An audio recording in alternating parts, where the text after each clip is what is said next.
Give it a minute, it'll go up. Voting ended. And I'm not dropping any frames or anything like that. Do you have the unlisted URL for me? It's just That's the real same deal. thing. No, it's not. Right? Yeah. It's not that. No, you get a video ID. Here's a joke. Wi-Fi. Scroll up. You're live now. Stop. So, does that get us? Is it? Should be URL down there maybe. Chat, go live, optional features, stream info. Did we run out of jokes? You guys outputting We are. I'm gonna go second. It shouldn't be. I don't know if it's ready to be seen yet.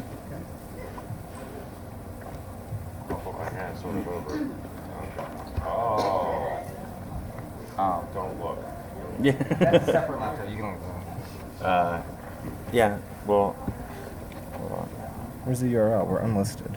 Oh, there. Raise your hand if you Actually, that's think exactly what it's you going Oh, to change, but not YouTube Gaming. YouTube. Email me that. Or, nope, all my phones are in use. Raise your hand if you think Go Coffee to- Bean is going to win. Copy paste. Yeah, copy paste. Go to this button. Here, I can do it upside down. Mailbird or Raise your hand compose. if you don't think anyone is going to win. Type in JJ Colchar. There we go. Just this. I think those people can join the philosophy club. Send. Yep. My friends are In the end, it's all polygonal. Okay, work on the projector now. saying that my girl just left. I know. So live stress is But it's good. Yeah, I told her. Without presentation, yeah. That's fine, because we can just pan over it. And I'll try and stand in front of it. I can. If you give me like another 2 minutes, I can get this good. Probably. If I don't, I'll give up. And then we'll be ready to go. We'll be ready to 100%. 2 minutes. No matter what, 2 minutes, we're ready. Okay. And we can always fix this tomorrow. so- Okay. True.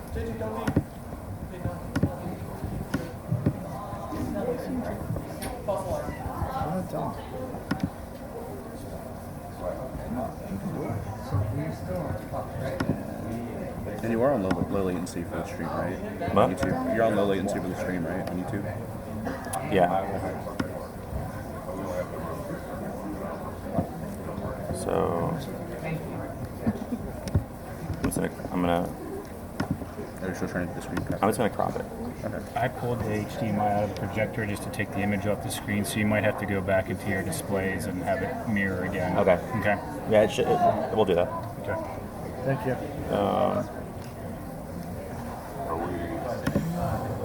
I swear, if this camera battery dies. Can someone? Can you? I can't help you with that part, I want to see what this looks like if it's full screen. How do I go full screen? Slideshow. This little thing. So if I'm, I don't want So that. just, this is a little unorthodox to do, but running a game is a lot of work, Where's but what's Jeremy? also a lot of work is putting on an entire con. And it's very difficult, especially with technical difficulties, to still be thankful for people who like really work tirelessly to get stuff set up for us. So can we have a quick cheer for John and Vinny? Go ahead. I need to see what this looks like if it's full screen, if I can crop it right into the frame. Sure, go ahead. So like, Do you know how to make it full screen? so like if I go here, right? The projector If I go icon? projector, right? Like, what does that look like? I can't see it in OBS right now. Put alt tab, or alt tab. Yeah, yeah. And it leaves. They said we could go. Let's just, Dude, let's just FNF8? display it on Yeah. Just doing that. Okay, we Isn't that what you need? Yeah, I think he actually said that. Do what you gotta do. So.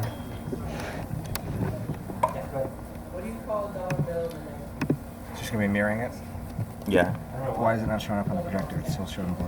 we have to mirror it. I think that should So we're be just a gonna new be streaming this system. then. Cold hard cash, good dark. Not clear. Here's one. What happens if you put root beer in a square glass? It's just beer.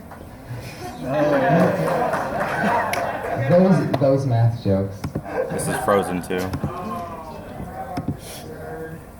Wow. I will remember that one I like always. how This is only hold the on, this math is joke scaled up. evoked a nerd, but you know, like we're here for Toontown, guys. okay. That looks good. Okay, can you play The audio isn't plugged into here, right? No, What do you get when Is you this cross play a river audio? with a Wait, is it boat? being mirrored right now? it's not. It's not. Safety? So what do we do? Yeah, just the boat on the other side of the river. I can hold up the microphone to the laptop. Which is I think bad, I want that but to you happen know. with my Joey. boats. Are there, We another issue that maybe you can help solve. We need Why? to be able to play audio to the stream to the presentation. We don't have. I think we should start cutting green. We're not gonna get so flat from 100%. the gloves. We spent 30 minutes making bad stand-up. Yeah, I We know. need to get the show on the road. Yeah. Without the music. Cut our losses. At this Exactly. point, and just move on. Yeah. Our sound is clipping. I think the only clip must-have it? is that Yeah. has to be on the screen. Really. Yep. I don't know if you can We actually can't figure that one out. We tried to can. make it stop, think we it have still that. moves. Yeah. It's the longest running unfixed It's bug on in auto. Toontown. That looks fine. Okay.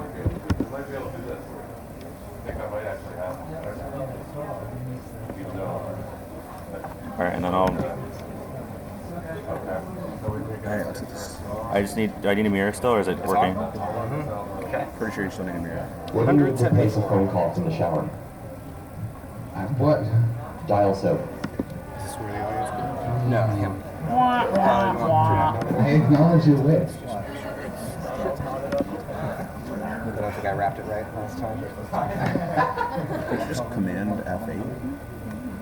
I mean Control Alt. You would definitely want to test it if you just Duplicate? play Yeah. a song or something. Get your audio output. Anything. That's okay. I just want to make sure it works. Oh, yeah. Is the US or the HDMI? Can you just pull up the sound icon down here? Oh, yeah. And also, Is the HDMI cable in that way? It's like there's not an image on it. There was an image, but there's no longer. say it is charging. It does say. Okay. We're still not. I duplicated the image onto that, and we're still not getting it. Onto what? We're still not getting the image on there. I just duplicated it. I tried mirroring it over, and it's not doing it. Playing sound. I am not playing sound. Check. Start that. Do that. So, right now. and we also need to check that match. Just play. Oh, Wait. that's not. Are you on airplane? Are we? Just hit the volume button. And now, That might be a bit loud. No source code. Why is there no source code? Try changing the clip. Make sure you're doing this display mirror your Yeah, I'm trying that. It's not detecting anything. And then. Oh wait. There it There goes. we go. What'd you change, Joey? We have to I just reboot, unplugged it. reboot the whole room.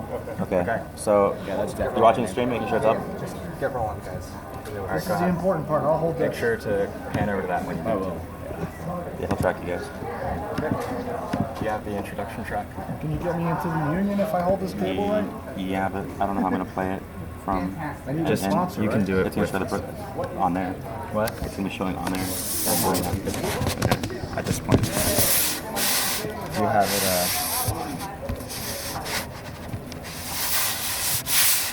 alright, let's go. Look right now. It used to be so much easier with RCA jacks. And, you know, No, I remember old 286 used to have this. R386 had that for it too. Your audio output is HDMI. Is what? It's the HDMI. Those playing to that. Stop. Escape. Audio card. The volume. Joey, you should get ready. Okay. Where's the audio? That's the audio. Oops. Hey, that's loud enough. Speakers, headphones. But unfortunately, the convention center has a strict no elephant policy. 1 second. 1 second. It did not work. No, that's a good idea. Now we knew it. Okay, it's, Are you ready? Yes, I'm ready. All right, we're good to go. Yeah, All right, guys, and just Adam, can you pause that one more time? Sorry. Guys, just a heads up, this will be going longer than 5 o'clock, just because it took us some time to get ready, and I'm sorry about that. But the convention guys have graciously allowed us to stay a little bit longer because of that. So let's go ahead and get started.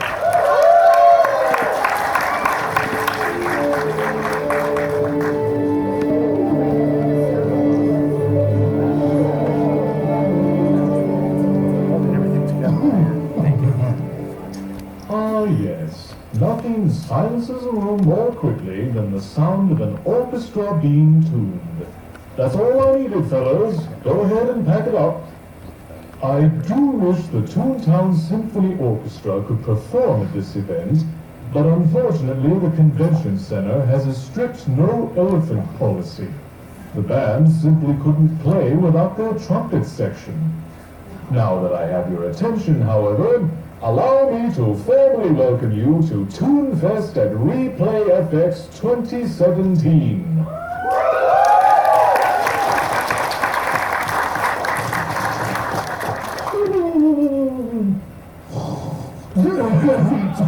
Oh, I'm sorry. Were you cheering just then? Did all of you really come out here today just for that? Let's try that once more, but this time with exuberance.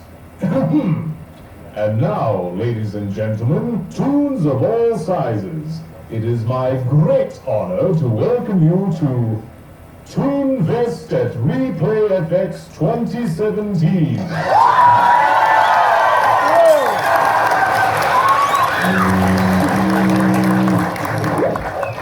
Aha! Now you're getting the hang of this.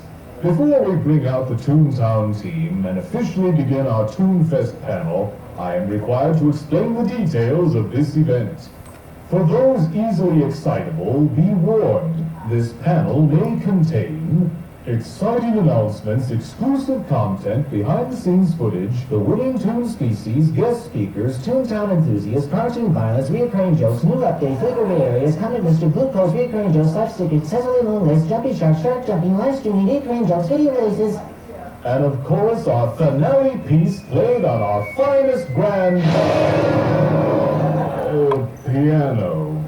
Well, to fit all of those things into one Toontastic panel, our time will be limited. Chances are you'll find yourself with some burning questions to ask our Toontown team during this event. And you'll be able to ask those questions during the Q&A tomorrow at our second panel in this very room. Stay tuned, as they say. Now, it's time for the moment you've all been waiting for. Join me in welcoming our first panelist and your MC throughout the weekend, Joey Zielkowski.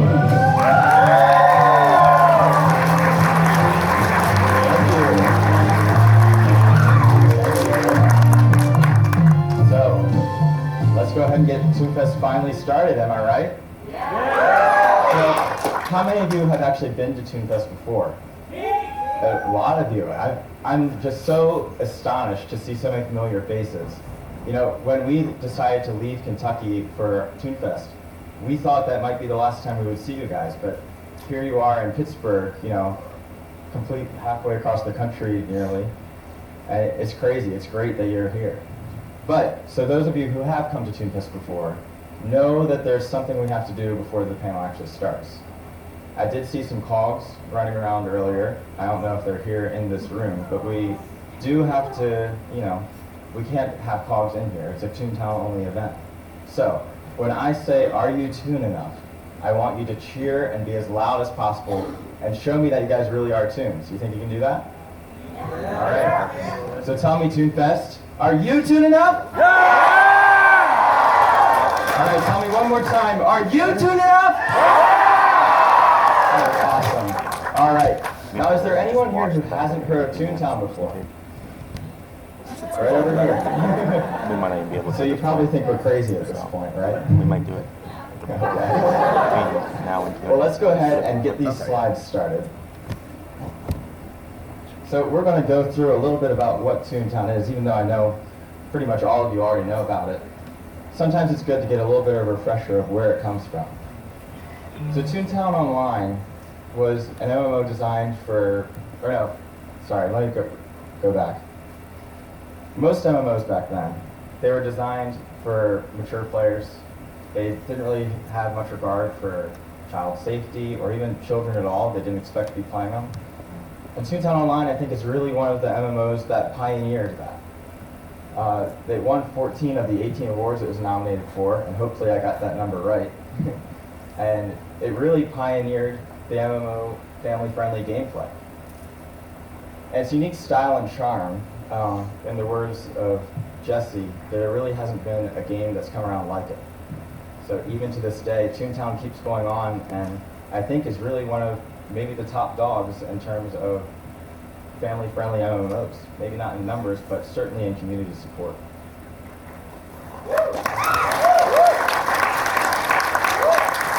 So, as you guys know, in September or August 2013, Disney announced that Toontown was going to be closing. Now, we don't want to blame Disney for that or anything, but we didn't like it. I don't think any of us liked it. And so we, as the Toontown Rewritten team, decided that we wanted to change that. And we had this weird idea that maybe Toontown didn't have to end here. And maybe we'd be able to bring it back online, and maybe people would be able to keep playing it. And so when we had that idea, we expected, you know, maybe 100 players will come around. Maybe our friends and family will check it out, and it'll be cool and fun, and it'll last for a few months, and then, you know, we get our fair share of Toontown. And then, next thing you know, it's been almost 4 years since the day that we launched Toontown Rewritten. We have over 1 million players registered for the game. We have thousands of people online every day, and we have a crowd full of fans here at ToonFest who traveled from around the world just for this game that isn't even made by Disney anymore. Which is, you know, I don't know what we did to let you trust us, but thank you.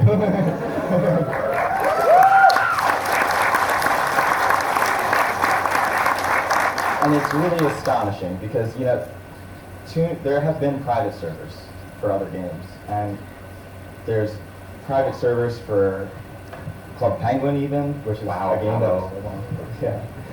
But somehow Toontown has made a private server different. It's not just a bunch of kids running around with their friends. It's a community that has come together and kind of taken ownership of the game. You know, Disney still owns the rights to Toontown, and we're very grateful that they've allowed us to continue so far one way or another. But it's just, there's never been a game, I don't think, that I know of that has achieved something as big as Toontown has, to have continued for almost 14 years, or already been 14 years, and still have such a large player base, being ran by not even the company that originally published it. And so that's just amazing. But let's go ahead and move on to the next slide. So, again, this was kind of targeted just in case we had some people who didn't know what Toontown was, but we can skip all that. Toontown, it's fun. You defeat cogs, there's gags. The big thing here is that Toontown is free, and it has been for almost 4 years. So we don't have any kind of membership deals, as you know. We don't accept donations even. I know people have come up to me and asked if there's a way to, and there isn't. And that's completely fine by us. We pay for this out of pocket, and that's what we want to do. When we decided that we were going to make this happen, we knew there are certain things we can and can't do to allow it. And so, everything that we do, our motto is kind of that we're doing it as if we're Disney.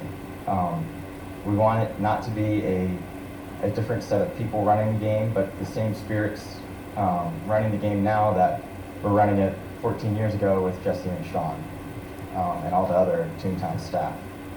So that's what we try and do here, and hopefully that has paid off and that you've seen kind of the Disney magic still in Toontown, even if Disney's not the one running it anymore. All right. So I have a video here because even though you guys know what Toontown is and we've kind of gone over the history of what it's been like, I think the best people to describe the charm of Toontown are the original creators.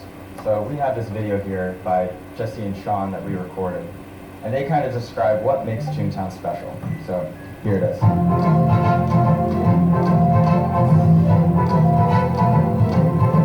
So I am Jesse Shell, CEO of Shell Games, and at one time I was the design director for Toontown Online.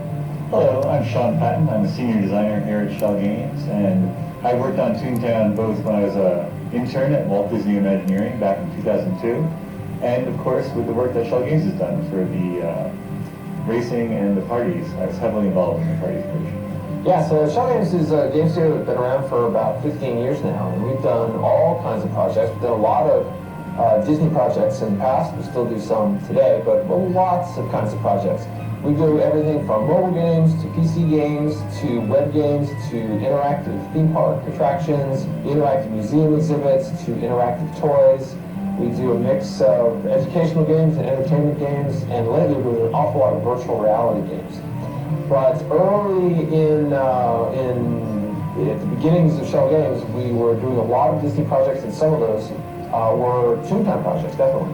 Toontown Online is a wonderful MMO for people of all ages, but especially people who are younger can go on there, feel safe, feel like they can have a fun time.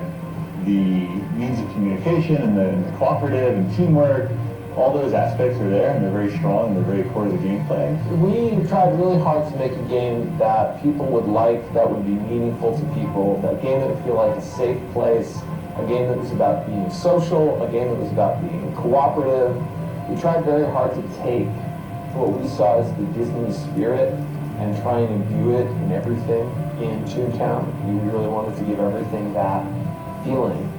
We didn't want it to be a world where people would feel threatened or bullied or really put in harsh competition with each other. We wanted it to be a friendly place.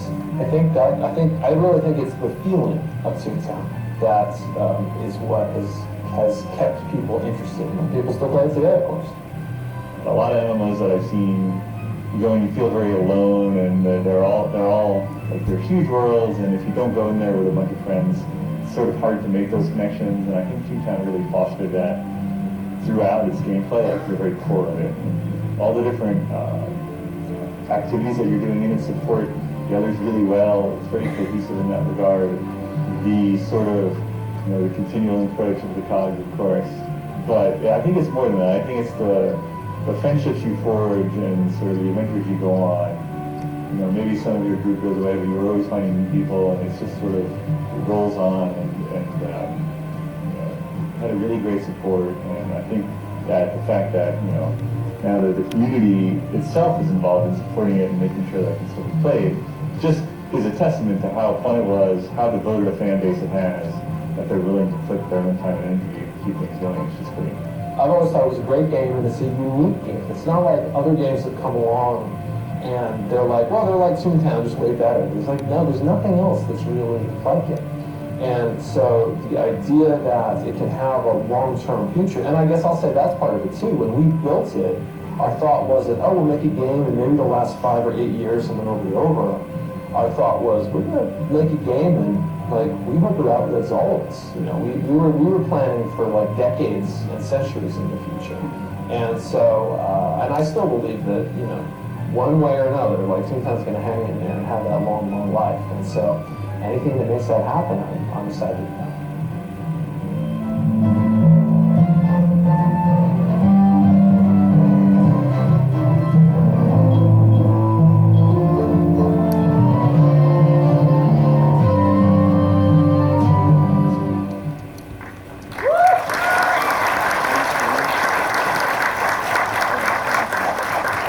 So thank you so much, Jesse and Sean, for volunteering to make that video for us.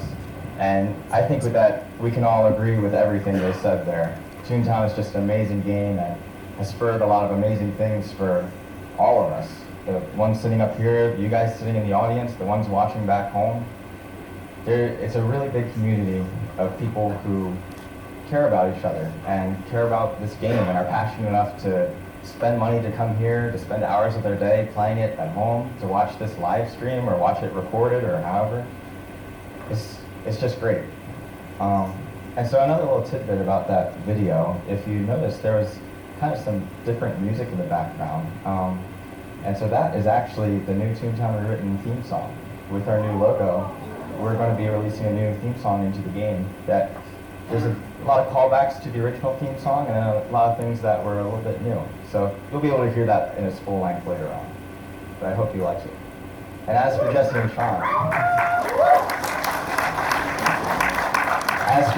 Sean, they're going to be coming down here at the end of this panel to answer any kind of questions that you guys have.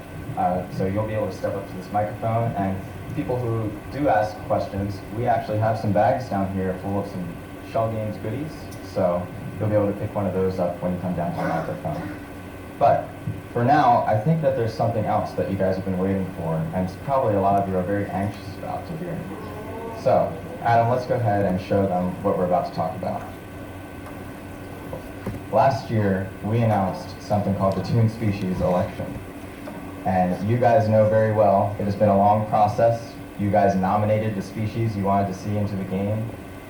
You narrowed them down, which started out with everything from cow to parrot, and now we finally came to crocodile and deer in the final round of voting.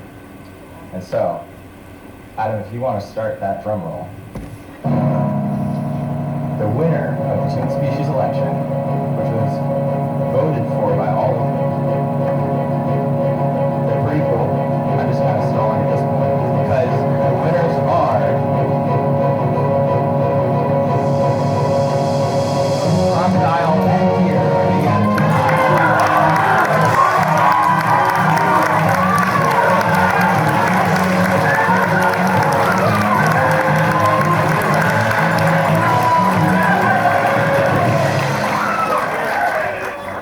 So are you guys happy with that result?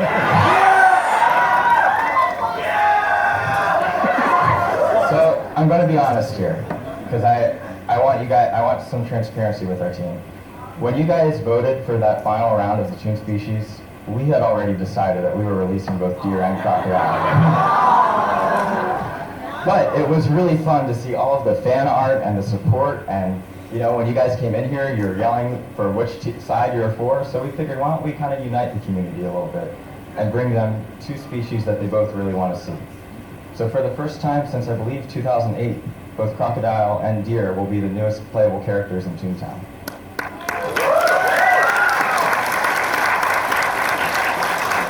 So at this point, I'm going to pass it over to our panelists, who I just realized I never really introduced. So let me go ahead and do that. This right here is my friend Daniel, who is just an amazing guy. He's probably one of the sweetest guys you'd ever meet. But he has done a lot over the past year, basically, to make sure that Toontown Written stays alive. I mean, he's done a lot behind the scenes. He writes monthly newsletters for our staff and organizes team meetings and just a lot of the coordination stuff that doesn't get a lot of thanks. So this is Daniel, also known as... I have somebody too. Muriel. Also known as Muriel. Thanks, Daniel. Over to my left, I have a very good friend of mine as well, known as Sam Edwards. And Sam is really the brains behind TTR. There's a lot of brains behind TTR, but if there is the brain, it's this guy. He is our main tech ops guy. I'm sure a lot of you have already spoken to him about various things downstairs, whether it be trying to get the game working or just striking up a conversation about servers or whatever. But he's the guy who makes sure that Toontown can support as many players as we have. One of the guys, at least. But he does just a phenomenal job at everything from Panda 3D to security to server infrastructure and everything else in between. So let's hear it for Sam Edwards, also known as Chocolate.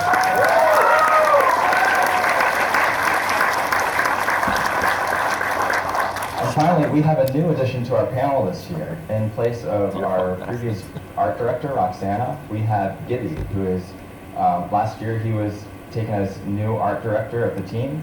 And so he does an awesome job with just coordinating all of the artwork like this and artwork like this logo and all the stuff that you've seen downstairs. he doesn't create it all, but he certainly created a lot of it. But he does a great job at coordinating our art team and also making sure that we stay true to the Disney spirit in all of the new content that we create. And so this time, I'm going to turn the microphone over to Gibby, who's going to tell you a little bit about how we're creating the deer and crocodile toon species. And at the end of his little talk, you'll get to see the very first look of the crocodile and the deer and how it's going to look in the game. All right, so here's Gibby.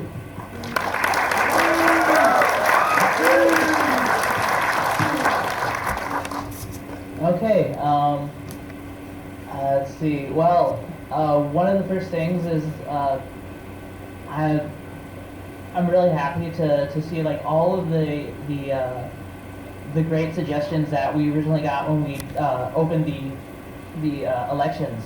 We had so many different kinds of species to choose from. A lot of them were really. I loved all the sort of variety that we were able to get, and that was like one of the most fun things to sort of to go through and look at. But once we had gotten all that information, one of the first things that we did was we looked at the results and tried to see what we can do to really make those animals represent the spirit of the game. So we created lots of different pieces of concept art. This is one of the concepts that our contract artist Katie did at the bottom left with the heads, and she and a few other artists. I believe. I did the cow, and one of our other artists, Cheesy, did some of the work for the tunes who are holding the signs right there.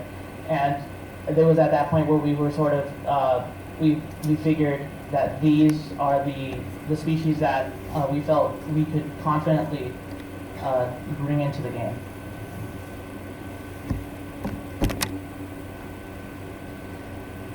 So once we had reached that point, we dove headfirst into all kinds of references.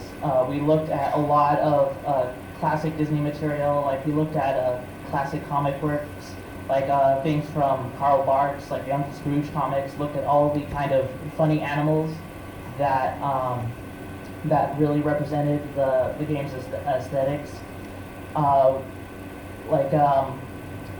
We even looked at some of the more modern interpretations, like the Disney's Get a Horse, that really helped us sort of figure out how to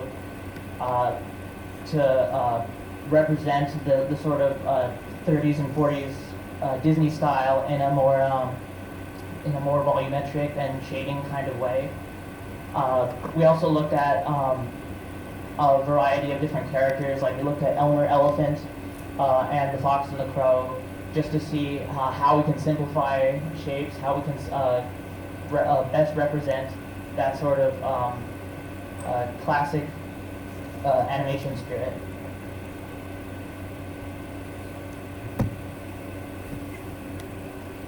So one of the next things we did after that point was to look at what the game had already done. So we studied all of the existing species and tried to analyze what they did to keep things consistent, to keep that happy-go-lucky spirit that defines all the tunes of Toontown. And one of the things that was part of my job was figuring out that a lot of the characters had this sort of geometric style going, where the heads were represented by spheres or egg shapes, and that a lot of the forms were very simplified, like the dog ears or the horse ears. They were very simple, similar to characters like to Goofy, to Clarabelle, to Horse Collar. And we tried to figure out ways that we can incorporate that into the species that we were, to the final species that we'll be releasing.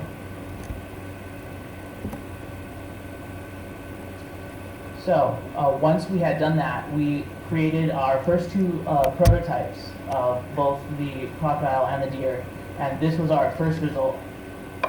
It's a bit rough around the edges, but one of the things that it helped us figure out was sort of incorporating that sort of shape language that defines the characters. One of the things that we realized that there were certain areas that we needed to figure out how to simplify, like ears, muzzles on the characters' faces, and figure out how to handle any additional accessories that they had, like the crocodile's bridges or the deer's antlers, and figure out how that will work with accessory placement and other things like that.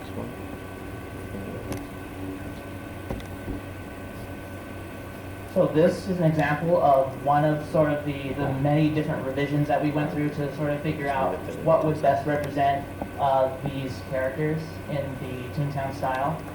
So it's a little video clip that just wraps the camera around the deer and just shows one of the early ideas that we had for the ears and the look of the antlers.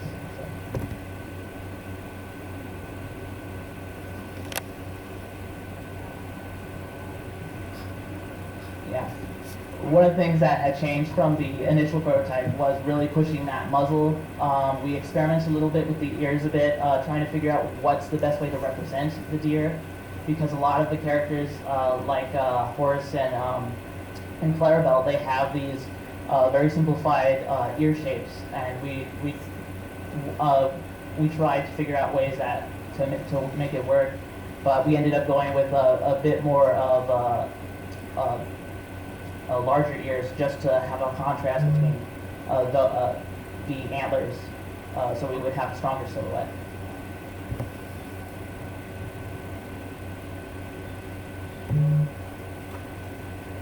And these are the final results that we have after all of our research and testing and prototyping and iterations. So I hope you guys like it.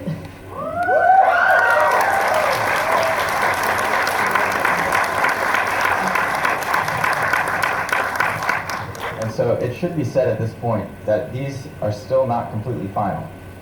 These are very close to what will be ending up in the game, but we certainly still have some tweaks to make. Yeah. So while this is certainly looking awesome and I'm glad that you guys like it, we also want to hear your feedback. So if you want to come up to us at the booth and let us know what you do and don't like about the deer and crocodile, and we'll certainly show you these pictures again if you want to look at them later.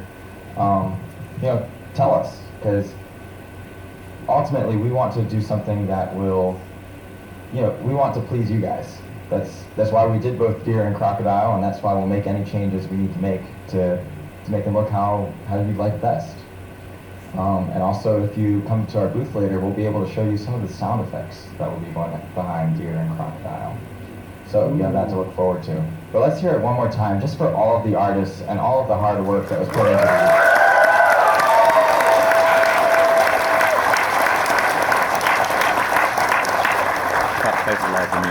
All right, well that wraps up the species election for now. But I'm going to turn the microphone over to Daniel, who's just going to talk a little bit about, like I said earlier, he's done a lot for this team over the past year, and he's going to talk about some of the changes he's observed. So you can get a better idea of how the Toontown written team works and what we do besides blog posts and updates and bug fixes and ToonFest and all that. So here's Daniel.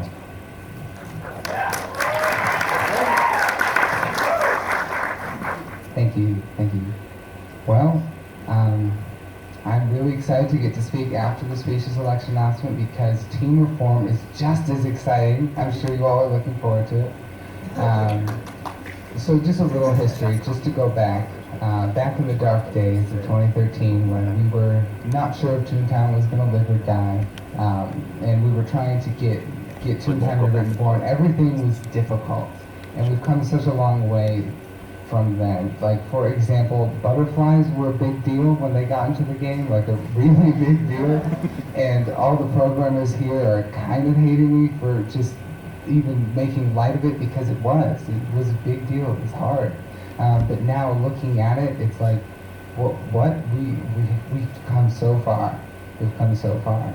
But that doesn't mean it's always easy, and it doesn't mean it's always perfect. For example, last year, in the winter months, when ToonFest didn't look like it would ever end, there was a bit of a dry spell. There was a bit of, like, we're losing our fire here, Moja's gone, are we ever going to get anything done? And it's easy to be in that spot and stay there, as opposed to like trying to climb out of the hole and get back on the mountaintop. Thankfully, we have optimists on our team, and we have people who are willing to do that hard work, who have drive, and energy, and passion. And that's really started in the last days of October when Joey posted on Reddit a thread just about that, about where are we going to go, what are we going to do, and what will our goals be. And that thread and the comments he made on it ended up being a blueprint presented to the team later on for discussion for what do we want to do, who is going to do it, where are we going to delegate our resources, our time, our energy. And over the course of several meetings and over the course of several weeks and the weeks that turned into months, that became more evident. And I would like to talk to you about 5 different infrastructure changes that we made that have kind of made today possible in the way that it will be. So the first one is the team organizer role, which it's my role. I think of it as a cheerleader because it's what I do. I am moral support in addition to being technical support. I try to find ways to encourage. One of the ways, as Joey mentioned earlier, was the staff newsletter. It's kind of, it's difficult to see what other people are doing. When sometimes you can only see what you're doing. And the staff newsletter is about showcasing, yes, we are accomplishing things. Hey, did you hear the new soundtrack? Oh, it's awesome.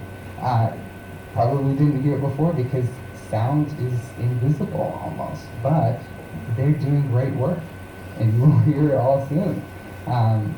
So it's stuff like that. It's connecting the team together and making sure that everyone is not in that place of nothing's getting done. What are we doing? What are we doing? Nothing's getting done. Because there's always something getting done.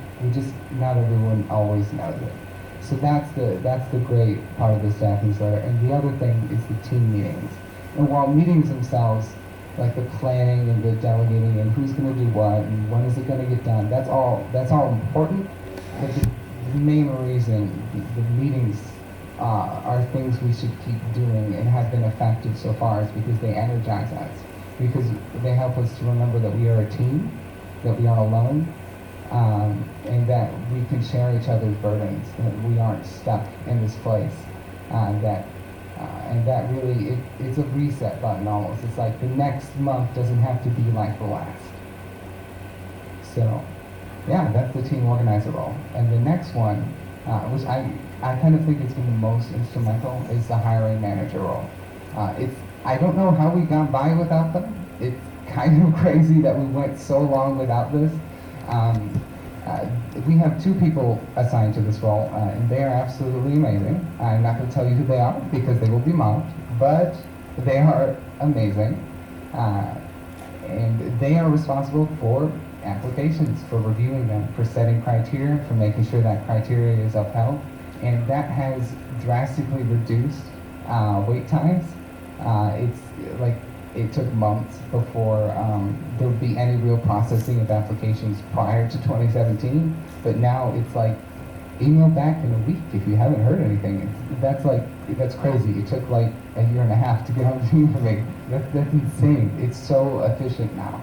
It's amazing. It's amazing, and that has really stirred a new fire because new people bring new energy and new perspectives and new talents, and it's changed the team in an incredible way.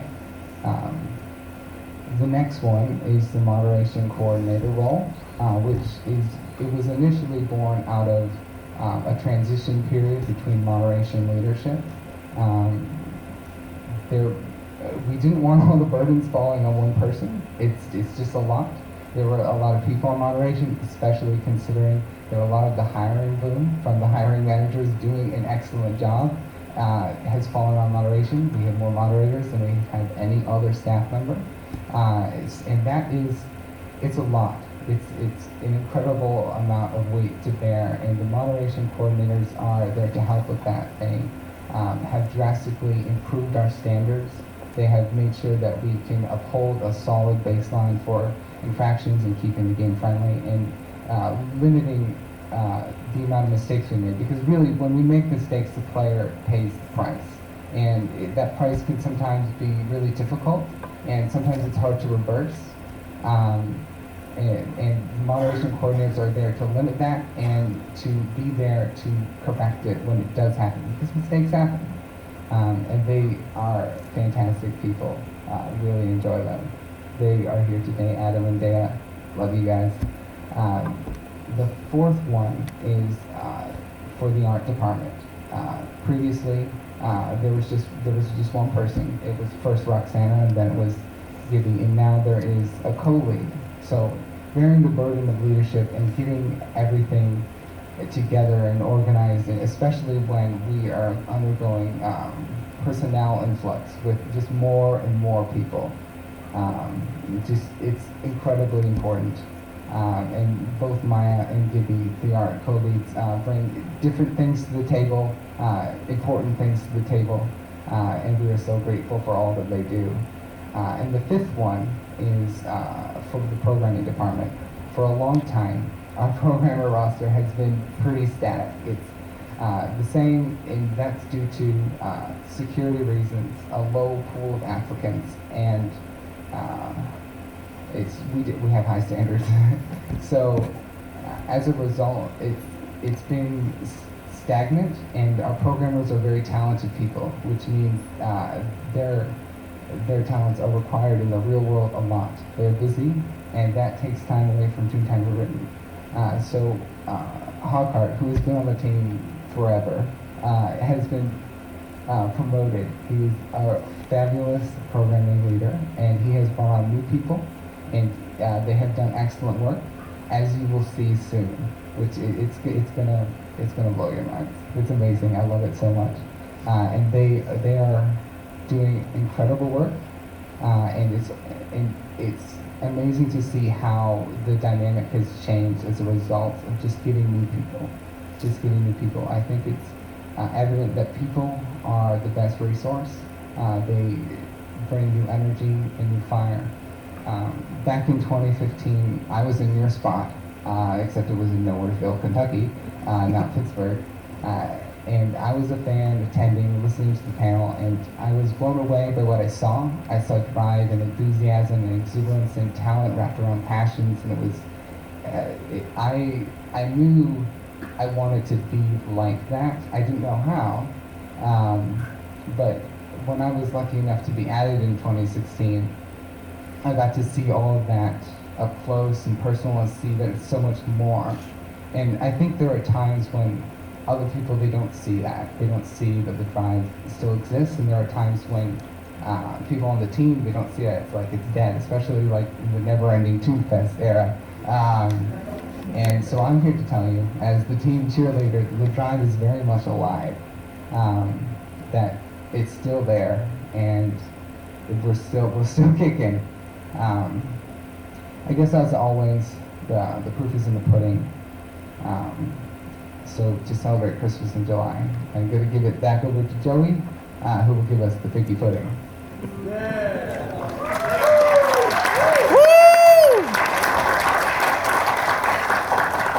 Thank you very much, Daniel, and hopefully, I think that a lot of what Daniel said gives you a peek inside the Toontown Written team that a lot of you probably never seen before. Maybe some people, I don't know if that's ever been said, a lot of what he revealed. And so for this next part, I'm going to stand up because I don't know if I can do it sitting down. I'm not going to dance or anything, I promise. But, so some of you have heard that along with this convention, we're releasing a new update to the game. Some of you may not have heard that, but we are. And So I'm going to tell you about a few components of this update and reveal what it actually entails for the first time here. So, the first thing I want to talk about is some bug fixes, because all of us love bug fixes. None of us want to crash in the DA, which has been fixed, right? Right. The DA crash has been fixed. None of us like when our Toon's eyes get stuck closed, which has now been fixed. None of us like when we get stuck in our closets at the home on a new Toon, and that's now fixed. And there's a whole bunch of other fixes in there too, but those are some of the ones that you can look forward to. The next thing is something that we added to the game a long time ago, but it's been a feature that's been kind of neglected, and so that's racing. And so, as you guys know, racing, you have like a 50-50 chance if it's going to work. When it works, it's really fun, and then sometimes the timers go negative and you don't get your trophies, and we wrote that in 2013. Let's just forget that. And so now we have completely rewritten racing from the ground up. That doesn't mean, that doesn't mean that it's going to look different. But that means, however, that we've scraped out all of the old gunk in our code and we've written it to actually handle the capacity that we have. And that also comes with something called the Grand Prix, which allows people to get the 137th lap point in Toontown.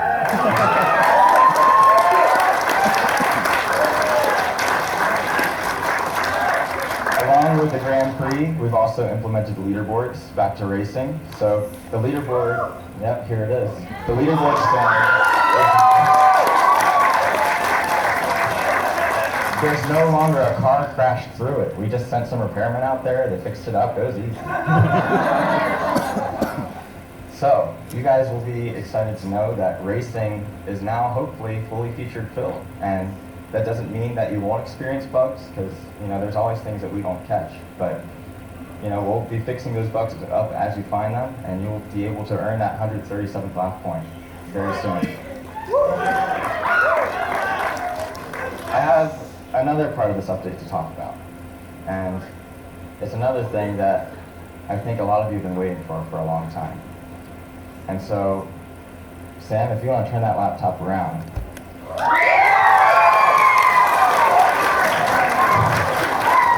Toon parties are coming back to Toontown. The party planners are here, parties are being made, and yeah, we're going to have some mini games and a whole bunch of fun, and it's going to be great. And so parties, if you guys don't know, was actually designed by Jesse and Sean in Shell Games.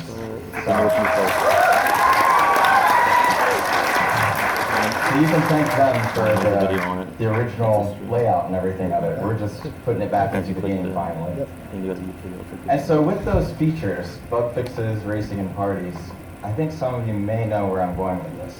Because I've said a couple times that there's only a few features left that we haven't implemented from Disney's game. And once we complete those features, that means that Toontown Rewritten is leaving beta. And so I'm happy to announce that right here, right now, with this update, version 2.0.0, Toontown Rewritten is officially leaving beta.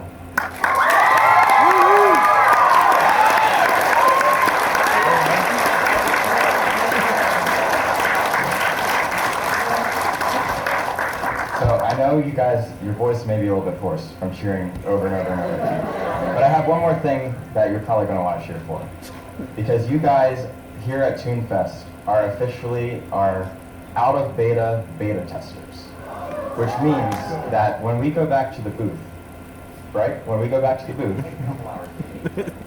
sometime before tomorrow, you will be able to beta test our out-of-beta update and be the first people ever to play version 2.0.0. That means who will be the first clock and who will be the first gear. Yeah.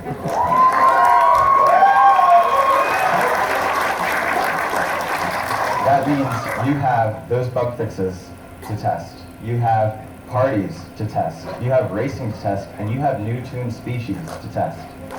So when we go back downstairs, you guys will be able to crack open your laptops after we make sure the Wi-Fi is going to stay up and everything,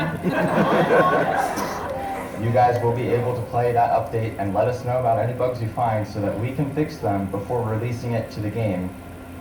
Now, you know, these updates, they do take some time. And so by the time we release it, it could be, I don't know, maybe less than a month to the main production server. So that means that you guys will be able to play version 2.0.0 back at home within the next few weeks, honestly. So we're going to get back, we're going to touch up whatever we need to, and then we're releasing it. So not only do you have a new website, a new logo, leaving beta, and a new update, but you have the new Toon species and everything that comes with it. And that is what we think is going to make this ToonFest the best one yet. So thank you guys for being here.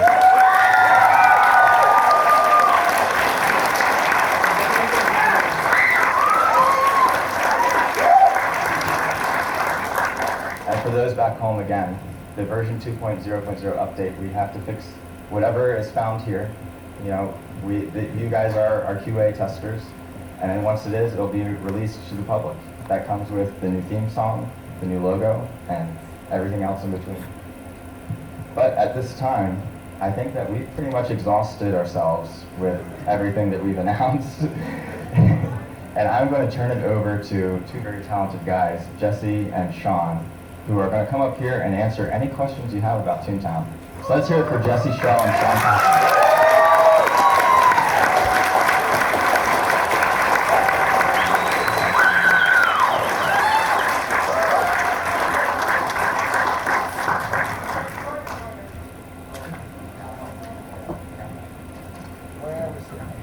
You guys can sit right here.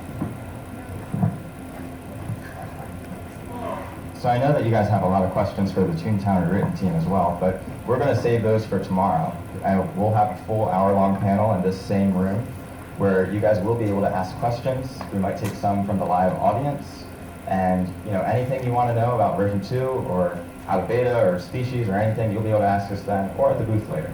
But for now, any questions you have about Toontown's past, present, or future, this is Jesse Schell and Sean Patton.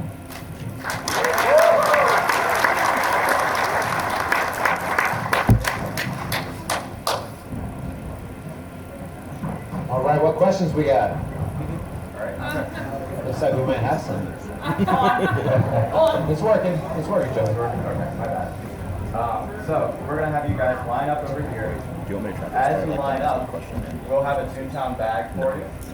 And if we have to cut the time off, anyone still in line will be able to receive one of these Toontown bags. All right, here we go. Hello. So, since I did ask about the gavel gag before, there was another unused thing I know. There was the song and dance cog animation. Why was that cut? Why was the song and dance cog animation cut? Why did we have a song and dance cog animation? That's a good question. I know it was in the code. I know that looking through the face files, and since I like unused stuff, I know about unused stuff. Yeah, and I don't know that this is right, but my recollection, because as we were talking about before, there was a time before we had gag tracks. Mm-hmm. There was a time when we just had a bunch of gags, and it was just gags. And we started kind of putting stuff together before we had it all worked out. And I have a recollection that there was like a hypnosis thing where you would hypnotize the cogs into doing the song and dance. That's one theory. And then the second theory that I'll put out there is that I think there was supposed to be like a song and dance attack for the marketing guys. Cell bots. Yeah, for the cell bots. And that we got rid of for some reason. And I don't, that's probably the better theory. And I could ask around, and Joe Shockett may actually remember better, so I might follow. All right. Thank you so much. All right. Thank you. I'm Princess Silly Gadget, and what was your reasoning behind the trolley games that played on the trolley? Oh, that's a great question. Trolley games were one of the early things that we figured out in Toontown. So that was the thing Joe and I had spent a lot of time talking about, like, what was everything that we should have in Toontown. We knew we were going to have the cog battles. We knew we were going to have, in the playgrounds, we wanted to have kind of light activities, sort of like the swimming. But we wanted something that was sort of in between. We were worried that people would get burned out just doing battle after battle after battle after battle. So we tried to, that's why we intentionally created the system so that when you ran out of gags, you have to go back and then like do the other games to get jelly beans so you could buy more gags. We felt that the game would be something people would play longer if you could go back and forth and do these two things. And the trolley games, one of our big things with Toontown is we wanted every game to be multiplayer. And that's why the trolley is like set up to be, the trolley is meant to be an easy system to group together a small number of people to go and play the mini games as a group. And also, for anyone who's been to Toontown in Disneyland, the trolley, the Jolly Trolley as they call it there, is prominently featured. And so we wanted to use it for that. I apologize for my wording of my question. Uh-oh. That was a great answer. What I meant to ask were the specific games that you play on the trolley. What was the reason you got behind adding those? Like memory game? Why do we? Oh my God. In the beginning, we were just trying to figure out any game that would work because it's really hard. 4-player games that can work within a certain time constraint are pretty tricky to figure out. So we were just trying to figure out anything that would be light and fun and easy and very important, repeatable. The very first one that we did is the race game. What's it? Is it still called the race game? Yeah. What's it called now?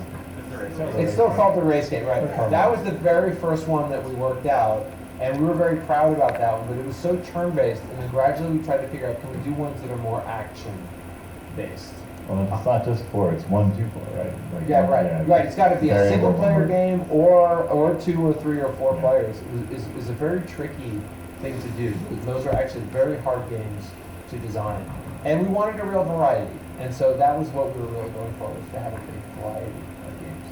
Yeah. Sean did a lot of the coding on the original Match Mini. Yeah, there was a version of Match Mini when I started as an intern, and they basically, Jesse said, I worked on the Creative Tune first, and Jesse was like, make this game better. So I was like, oh, okay. Yeah, and so it was really, like, I know Match Mini is not everybody's favorite, but it used to be really bad, right? So I took that challenge on. Also, for a while, there was a secret Easter egg, where if you clicked on a certain spot at the top left of the screen, everybody would fall down at the end. And I don't know if you ever even knew that. I vaguely remember that. But yeah, so I worked on Match Mini, and a couple of the others. Cool, thank you. Well, thank you. Hi, I'm Patrick, or my true name is Chef Mike Zippenroom. Alright. And one question is, how did you decide on jelly beans at the currency in Toontown? Oh, no, that's a great question. I was thinking about this the other day, because that definitely, I feel like that was my thing, that I really pushed on jelly beans as a currency. And it's going to sound kind of funny. Lots of games have currency, and for whatever reason, game designers have to talk about game structures a lot. And for me, I just always called whatever the currency was in any game that I was working on, I always just called it jelly beans. Because I would always just say, yeah, and then you'll get 6 jelly beans or whatever. And I just always had that. And then we did Toontown. I'm like, why don't we just actually make the currency jelly beans? And I thought that was really kind of fun.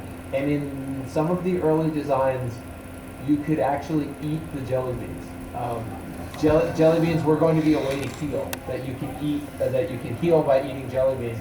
But that was way before we came up with the laugh track so that we could do the healing, and that's when we threw that idea away. But anyway, that was how we came up with it.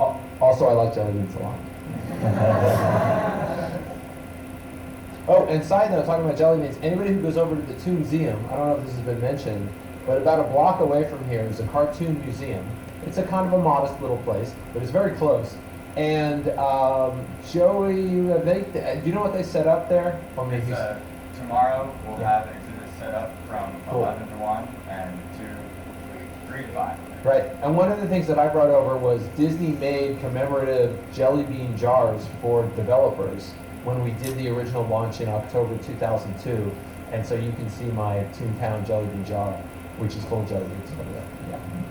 Hi, I'm Frederick. We met a little earlier, but in Toontown it's very apparent that Roger Rabbit and like Mickey Mouse are some of the cartoons that really inspired you guys to create Toontown. Is there any other cartoons that inspired Toontown, and if so, what are there?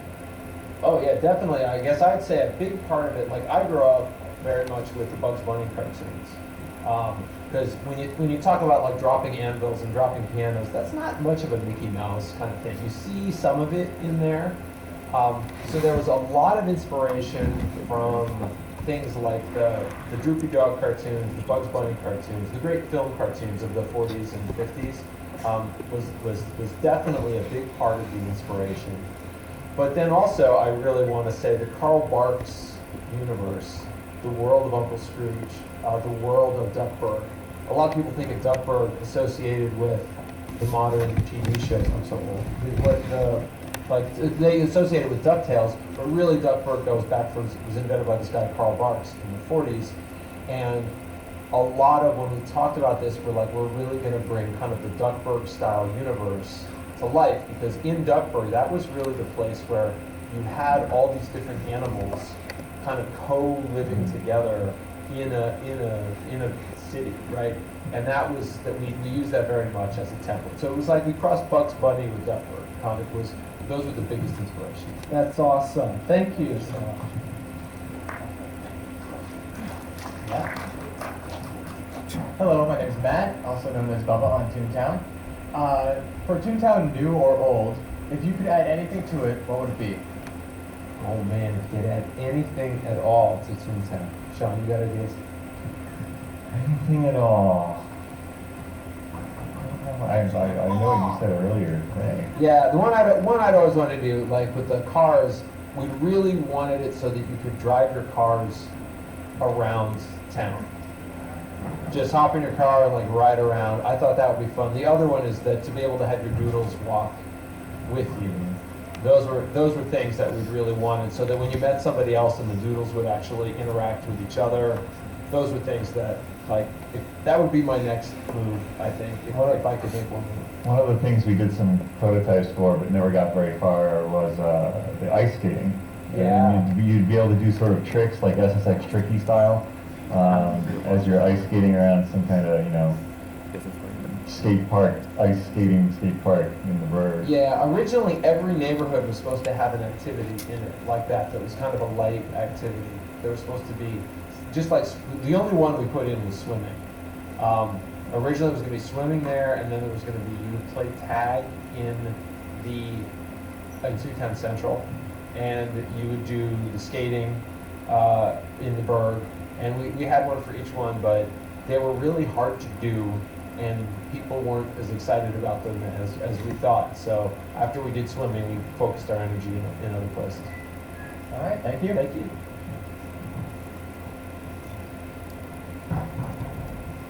What is your favorite feature that's been featured in Toontown, like ever? Oh man, favorite feature ever. I think one of the things the thing I'm most proud about in terms of a feature that kind of went in there, I don't know, there's a lot of things that I'm proud about in Toontown.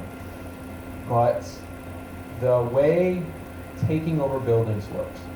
Toontown was the first MMO, the first game that had instancy in it, where basically you go off in the building and like no one else could come in. It was just you and your team. No game had ever done that before. And the part that I really liked was that after you take over, you get your portraits inside, and it was because I really wanted it to mean something when you defeated a building, and I wanted you to have a way to show it off. And we came up with this idea for the portraits, and I was like, yeah, I really want to do this. And everybody looked at me and like, are you kidding? Texture memory? There's no way. There's no way we can like make all of these textures. So I don't know if people know how it's done, the portraits. We actually make a copy of your Toon's head, and we squish it flat, and we hang it on the wall. Those are actually all polygons. That's not a texture on there. And in fact, we used to have a mode where you had a little bit you could flip, and they would animate. It was really creepy having the flatheads animate because they could. Right? You could make the eyes move and everything. But that was the thing I really liked. I was really pleased with how it turned out, and because this was the first time in an MMO ever where a player could make a mark on the world and it stayed. And it might not stay forever, but it would stay for a while. Yeah, with me, parties are near and dear to my heart just because I did a lot of the design on that, and so the ability to lay it out and choose which events you'd have and sort of make it your own party and then invite your friends, like that's definitely my favorite thing I worked on. Here's a party trivia thing. You know the trampolines in parties, right? You know what makes that boing noise? So that was one day. Sean called me over and he's like, "We need boing noises. How do I make good boing noises?" And I had a little mouth harp, and so the mouth noises are like at Sean's computer. He held up the microphone, and I'm just there with my mouth harp. Boom, boom, boom. So that's all. Anyway, every time you hear that, imagine me like flipping like a duck. That's what that was. Thank you.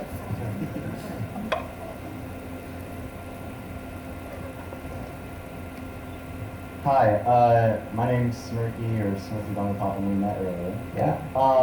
So, if you recall the tunnel in Acorn Acres. I knew this was coming. Yeah, this is There's a question. currently in Toontown Written, that is the ToonFest event area where people can go in and celebrate in game. But I was wondering, I'm sure a lot of people are wondering, what was the original idea for that tunnel? Yeah. So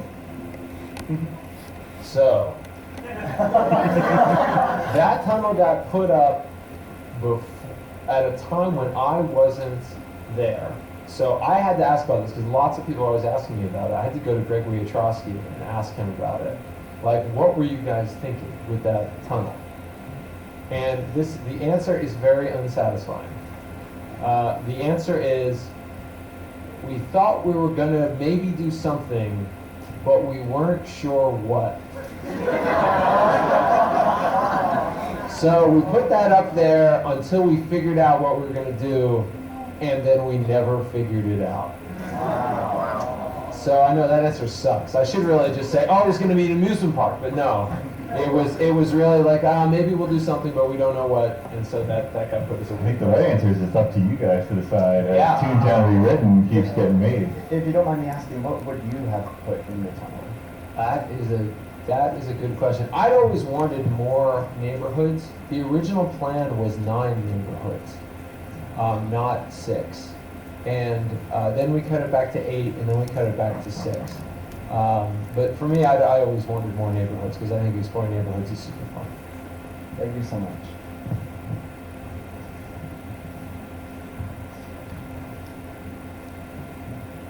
Hi there. What was up with the old Boss Bed HQ design? The old one? Tell me, what do you mean? The one that looks like a hand? Oh, I know what you're talking about. I remember I talked to Felipe about this. So Felipe Lara was the art director on Toontown for quite some time. Because I think that was an early concept, and it was just supposed to look like kind of an angry fist. And we were all kind of like, yeah, no, I don't know. I don't know if we're ready to ship that. So it was just like a concept that was tried out and then realized, yeah, maybe this isn't the best way to do it. I think it was as simple as that. Sure. Hi, so my name is John, Sparky on Toontown. My question is, so in Toontown Line, there were Salbot field officers. My question to you is if there were ever planned to be field officers for all 4 COG departments. There were.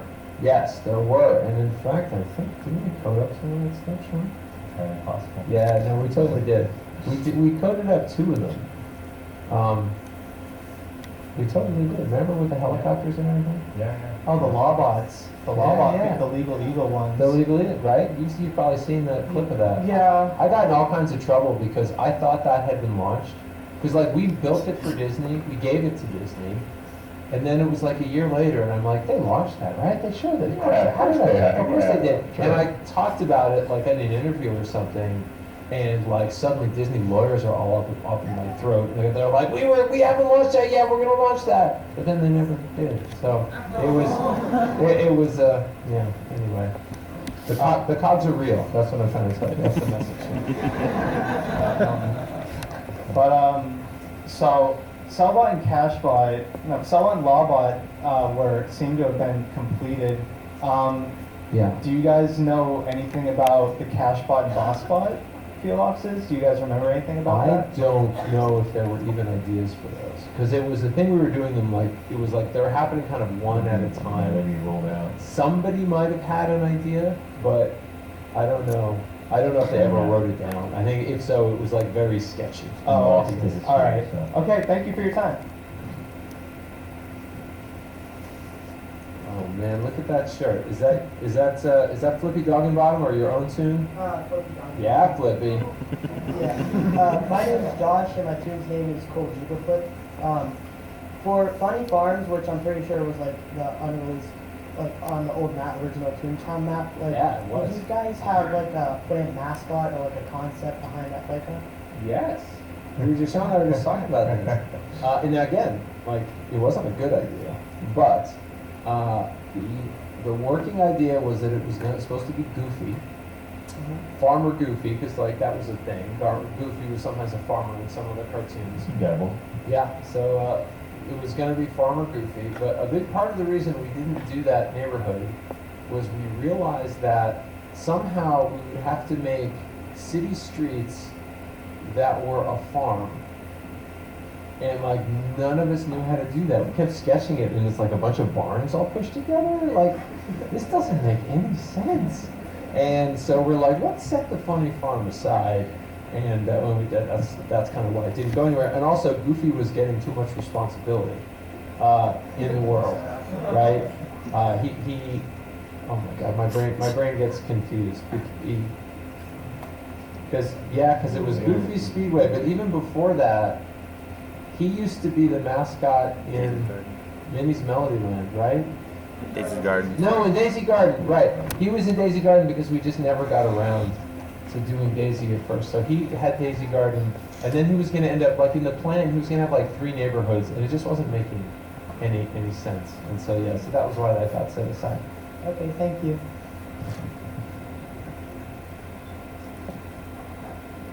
Hello, I know that we met earlier, but I also have another really important question about the future of Toontown. Now, you mentioned several times before that if Toontown was to ever see a rebirth, it would be on mobile devices. Now, one intriguing thing that I'd really like to know about that is that how different would the gameplay be on Toontown for mobile devices compared to Toontown on the PC?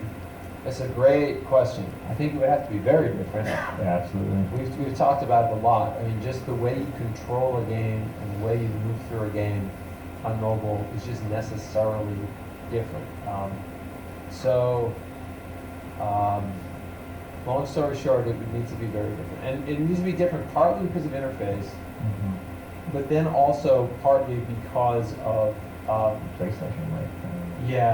how long, because generally on mobile people want to play for shorter time periods. And you're also easily interrupted, so.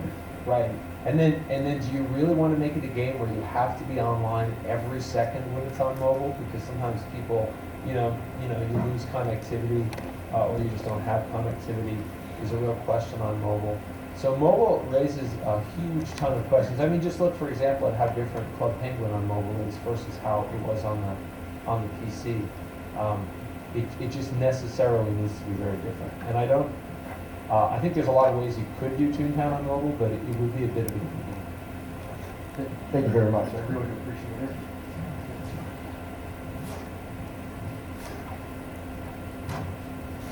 My name is Laura, or Ladybug. I asked this at the last convention, but since you weren't there, it really wasn't that answerable. So I gotta know, who did the voices of the tunes? Oh, who did the voices of the tunes? Do you have any idea, Sean? No, I do not.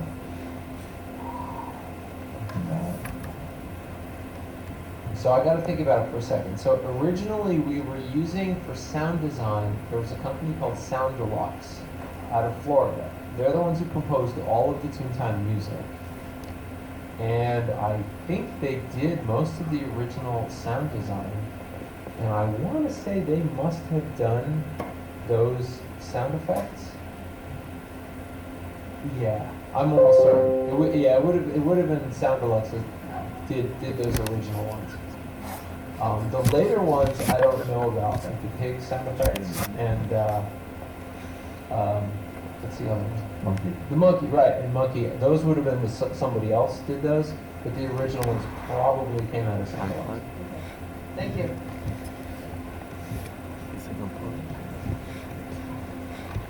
Hello, my name is Ben, or Rocky Reborn, and I want to ask, how did it feel for you working with your team at Disney in 2003, and also how did it feel every time Disney asked you and came back and asked you to do another feature?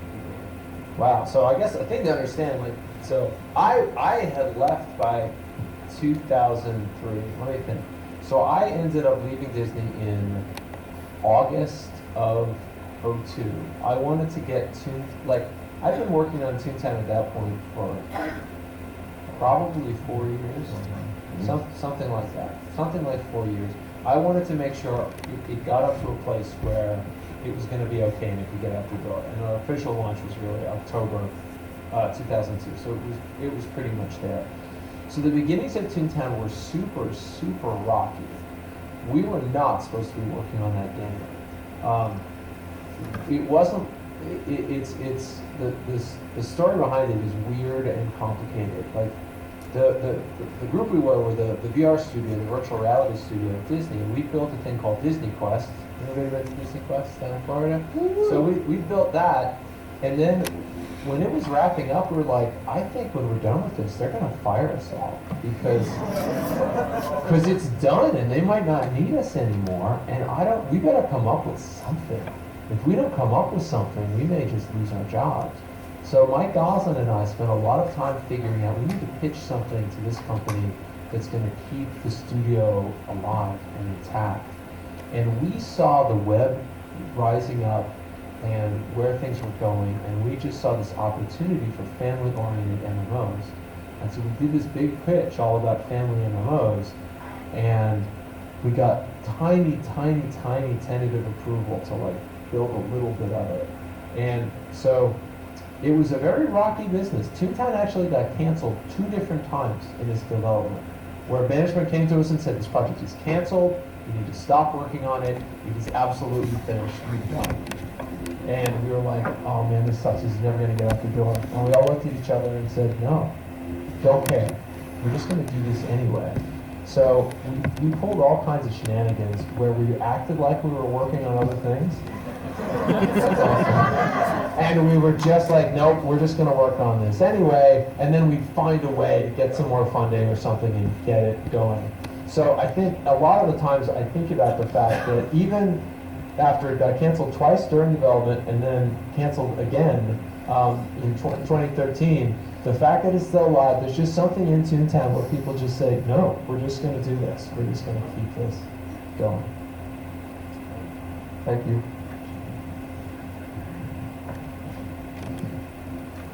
I'm Erica. My twin's name is Lois Lee.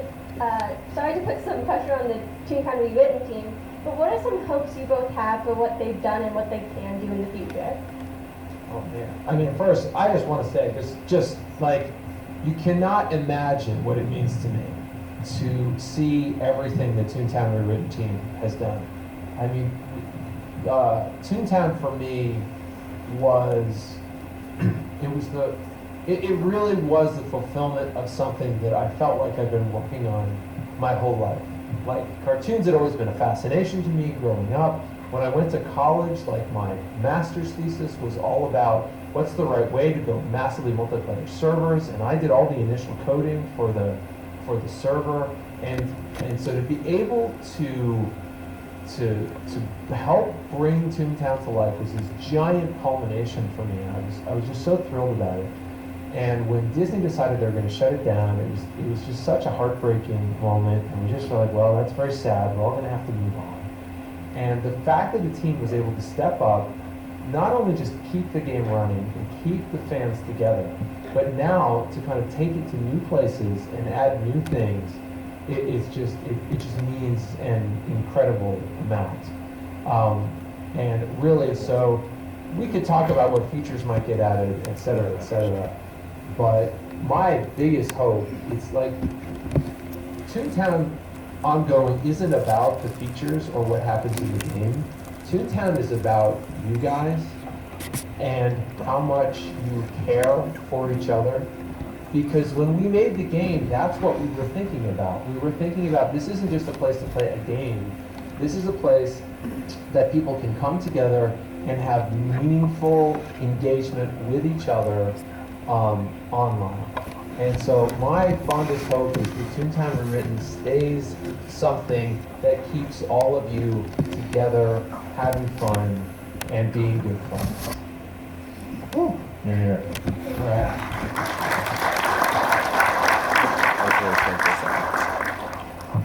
My name's Nick. Is there a feature or a mini game that you regret putting into the game? There's so many regrets. How'd they get in that in progress? Oh my god.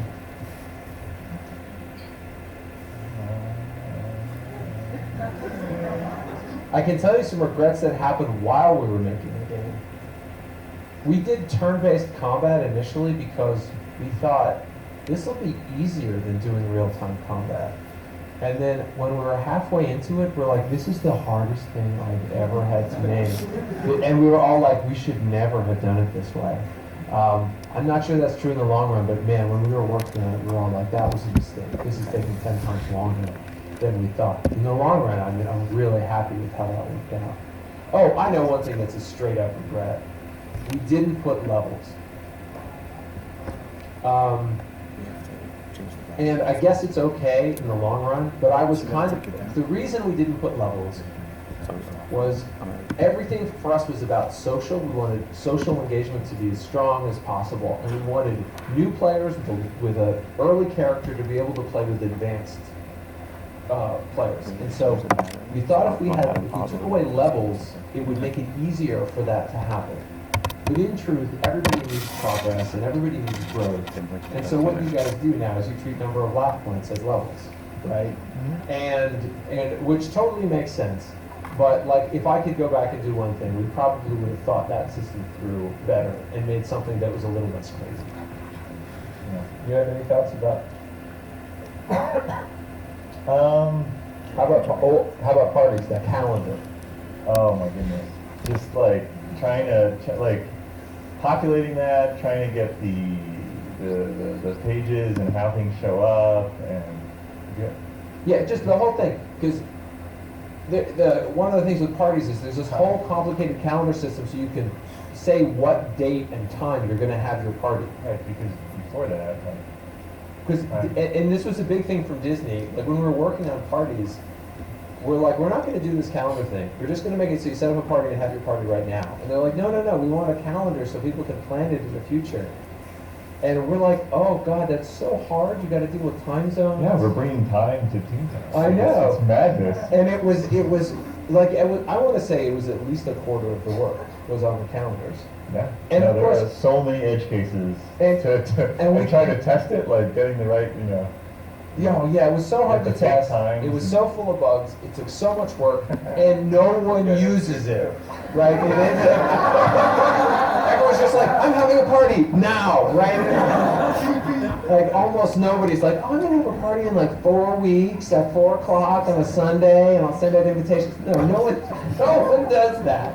And then I feel bad because I have to imagine you guys trying to get parties working. The hardest part must be that stupid calendar system. Yeah. Anyway, so that's a massive. I think I blocked that. I think that's why You're blocking it. I remember you wrestling. Yeah. Thank you so much. So before we do the next question, Adam told me that we need to swap the camera out for the live stream. So can we just do that real quick and then we'll move on here? The live stream will go out for just a second and then we'll be back. Just got a text from my wife saying she'll be out with my daughter, so Nice, so you're good. Okay, cool. So thank you, April. Jesse and Sean will be here till 6:30. Yeah. All right. So whether we get through the questions by then, I think we will. And I then think we can push through. Yeah. So please don't add any more onto the end. Maybe one of the Toontown written staff members can go up there and block that off. So thank you guys for the questions so far. Yeah, they've been great questions. Yeah. We're good. And we're good to go. Back at the live stream. We're live. So if you still had a tune tag files from like the early like Disney event from like the 90s, if you do, are you gonna release them online? Wait, do you still have what? Tune tag. That's the way you got a green light, right? The tune tag files from like the Oh my god, the old ToonTag code. Is that what you're talking about? yeah For Disney? From Disney World? yeah. Oh, wow, interesting. So ToonTag, there are two different versions of ToonTag. The first version of ToonTag ran on a Silicon graphics machine for like 5 or 6 years. And God knows what happened to that code. I have no idea. And then they, Gregory Trotsky, I think, ported it to PC at some point. That code might still exist somewhere. So the question is, is it possible that Disney might release that code? It's not out of the question, it's super unlikely because they almost never do that. Someone would probably have to steal it out of Disney for that to happen. In the works, I'm sorry. There you go. There you go. We certainly don't have that code, so yeah. It's probably on a Thank floppy. you. It's on a floppy drive somewhere, isn't it? It's probably, yeah. I wonder. Where is that stuff? Epcot is not well, Epcot Interventions is not well archived. Okay, so my name's Jacob, or Firestar on TTR. We probably met. I actually have 2 questions. One goes to Jesse. Why don't we have unlimited friends lists? Oh, that's a great question. Why not have unlimited friends list? Like on Facebook and Twitter? Yeah. Now, so much of what we were doing back then was all about trying to make everything work on a Windows 95 machine in the year 1999. That was our real focus. Over a modem. Over a modem, over like a 56K modem, and I think we might have had to support 28. Yeah, that was right. Everything had to work over that. So I think we just arbitrarily said we'll set it at 100 because we had to set the limit somewhere, and we felt we had to cut it off. Oh, and that was another part of it. Yeah, database. We wrote our own database, and the database was very, very optimized. They didn't have, that was the only way to do it back then.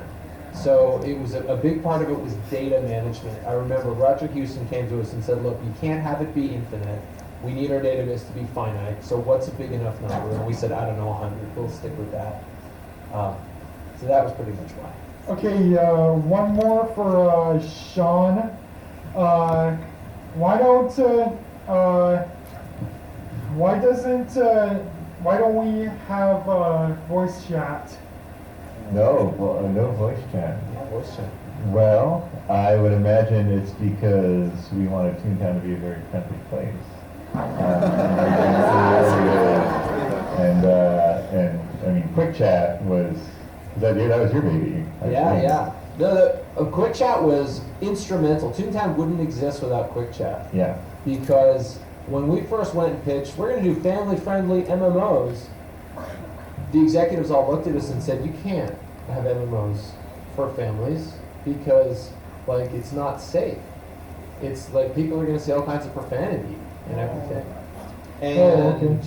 And so you can't do it. So, like, this isn't a business you can do. And I looked at them and I said, what I hear you telling me is, if I can make this safe, then we can do it.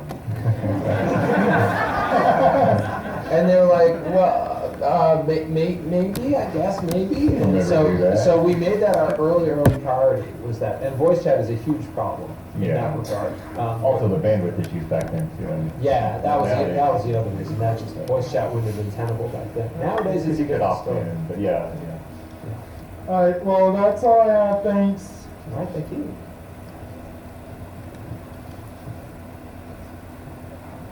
Hi, how's it going?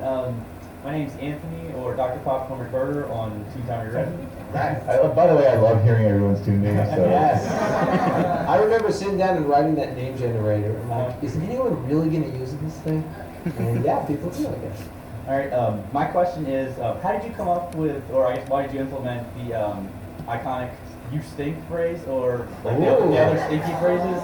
Yeah. Whereas, you said it's going to be family friendly and all the other terms, are No, happy and all that, but you went with "you stink" and It's- "please go away" and all that. Yeah, no, it's a great question. And one of the things I guess I really believe, so we wanted Toontown to be a friendly place. We wanted to encourage cooperation, and we did want it to encourage politeness. And one of the things I guess, so there's sort of two sides of it. Being polite doesn't mean anything if you don't have a choice to be polite. And so by giving that choice, we felt it was more meaningful. Secondly, we wanted it to be about real relationships. And in real relationships, people get angry sometimes. Stink words. And we needed a way for people to express that. In the earliest version, you used to be able to say, "You're an idiot."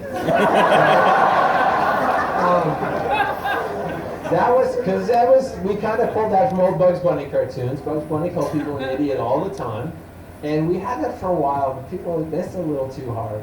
And so we dialed that way back, but we did keep the "you stink" in there. And there's definitely been some controversy with it. The one that I really remember, the one that made me really sad was after the first election, where we put monkeys in the game. There were some people who didn't want monkeys. They picked something else, and they organized this terrible protest against the monkeys. And so on the day when it's like monkeys are now in the game, and monkeys started coming into the game, this group of people, they would surround any monkey they saw. They'd get in a big circle, and they were just like, "You stink, you stink." And it was bad and shameful, right? It was a serious moderation problem. But it gets to the question, like, when you give people the choice it means so much more to be polite when you have a choice not to. Thank you.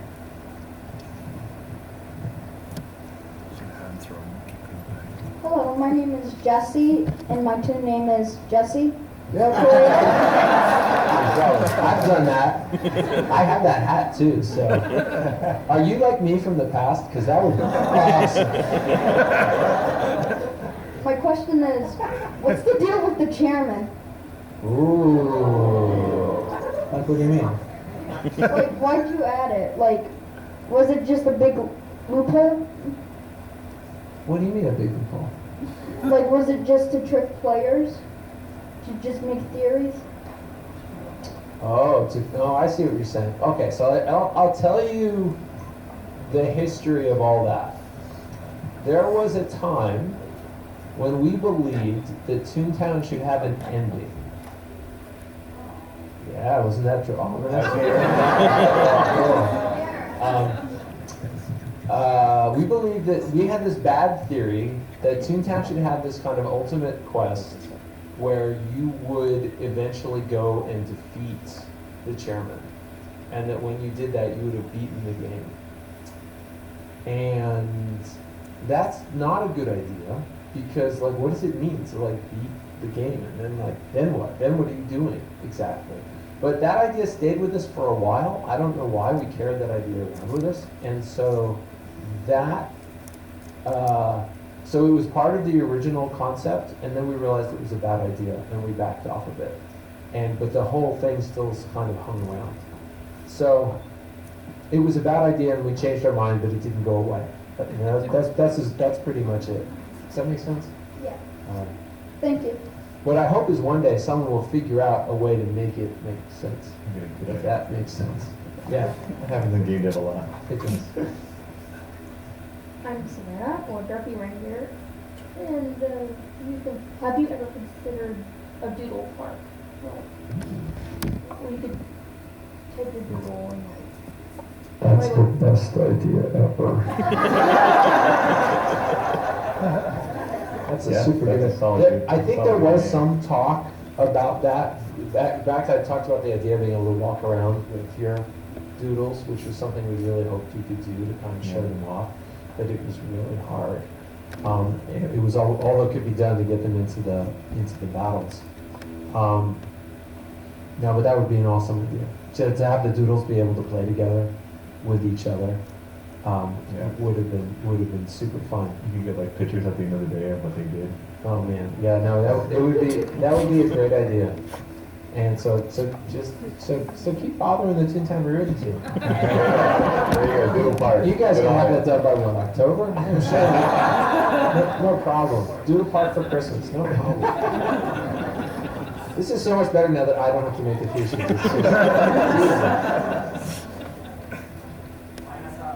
Right. Hi, my name is King, or King Banana Nerd, and I noticed you said there would be different new sound effects, but there'd be new actions to go with them? Ooh. So what, new actions to go with what?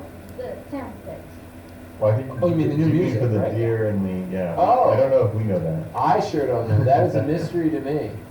Do you get the question is you're gonna have new sound effects for the Deer for the deer and the crocodile. Will there be new actions?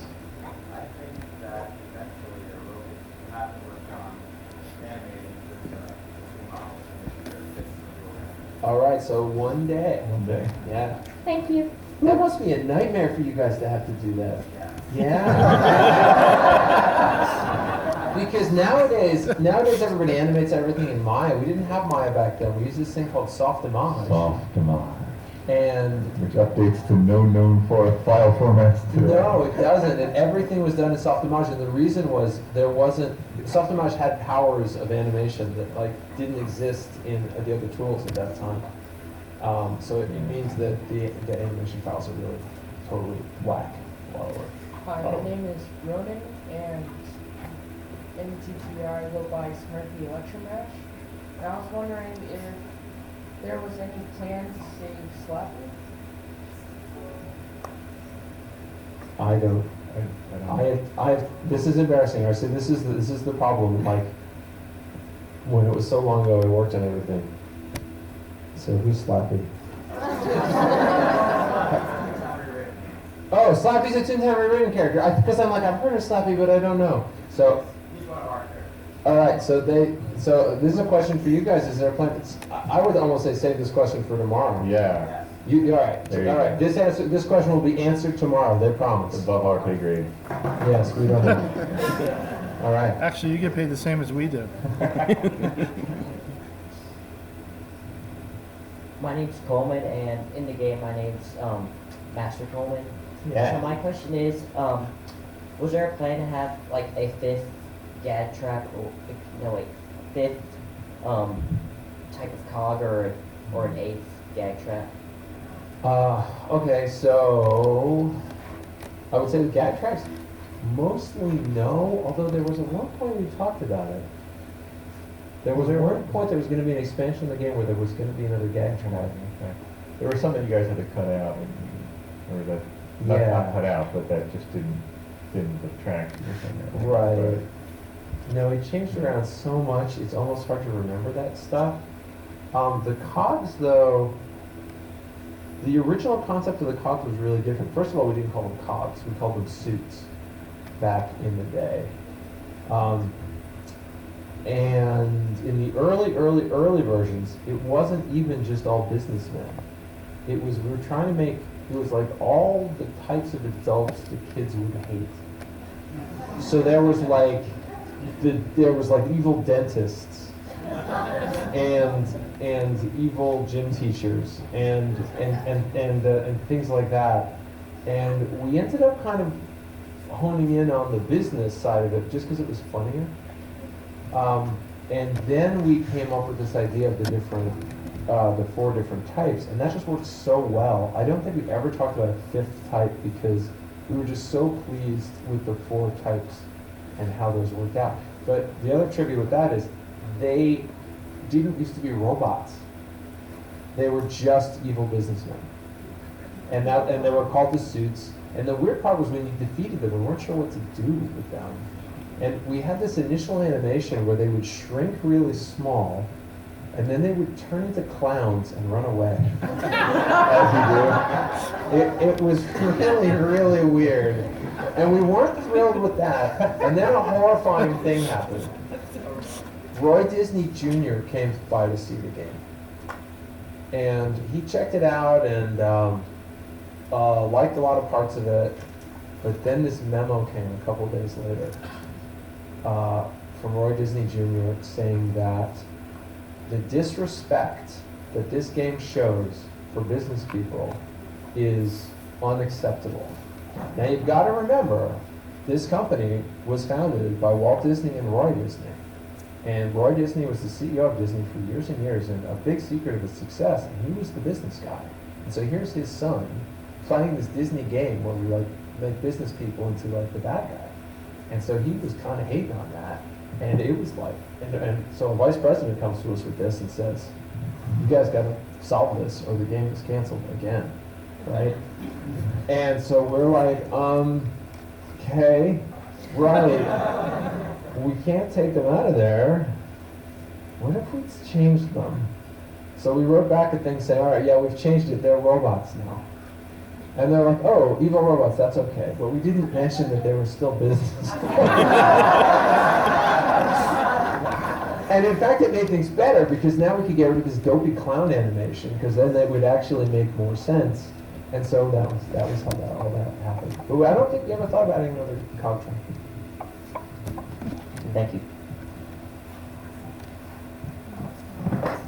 My name is Joseph, or on Toontown I go by Lucky Fritz Rhino Pop. And I was wondering, why color green when you go sad? Oh, that's a great question. That's a great question. So that design I think came from Felipe. Either came from Felipe or Bruce.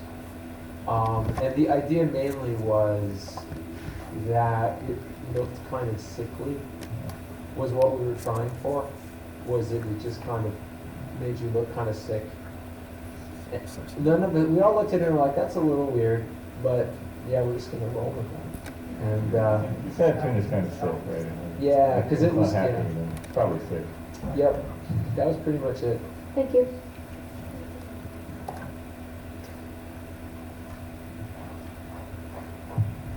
Hi, my name on Toontown is Skinny Scooter Wacky Toon, and my question is just, why did Donald get 2 playgrounds? Oh, right. Why did Donald get 2 playgrounds? So, in the beginning when there were 9, like each of them had like more than one. And what ended up happening was maybe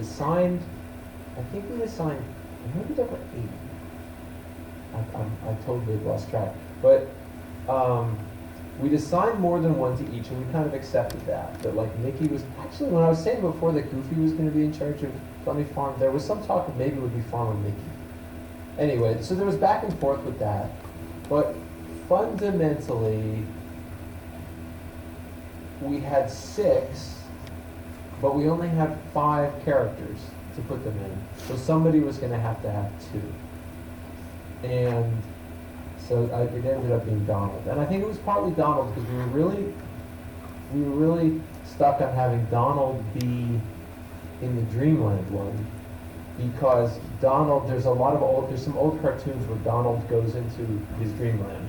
So he was kind of tied in with that, and we liked that a lot. And then the second one, the other thing was, and this was a big Bruce Woodside thing, because Donald wears the sailor outfit, he wanted to have Donald's dock. So that was why Donald got both of those. There you go. Dream sequences and outerwear. That's it. Right there. People are saying that there is a show Hi, my name is Lauren, and my team's name is Princess Lollipop. My question was, where did the original idea for the teleport holes come from? Yeah, no, that's a great question. So those are actually in the Roger Rabbit movie. They don't quite work the same way, but the portable hole is an idea that's featured in that movie. And of course, it's borrowed out of, like, I don't know, not Bugs Bunny cartoons. So, I mean, there's some moving holes in Bugs Bunny cartoons, but more the Wile E. Coyote cartoons. They would have sort of this portable hole. And we knew we needed teleporting. One of the things that was, because everything for us was about friends first. Toontown is about friends first.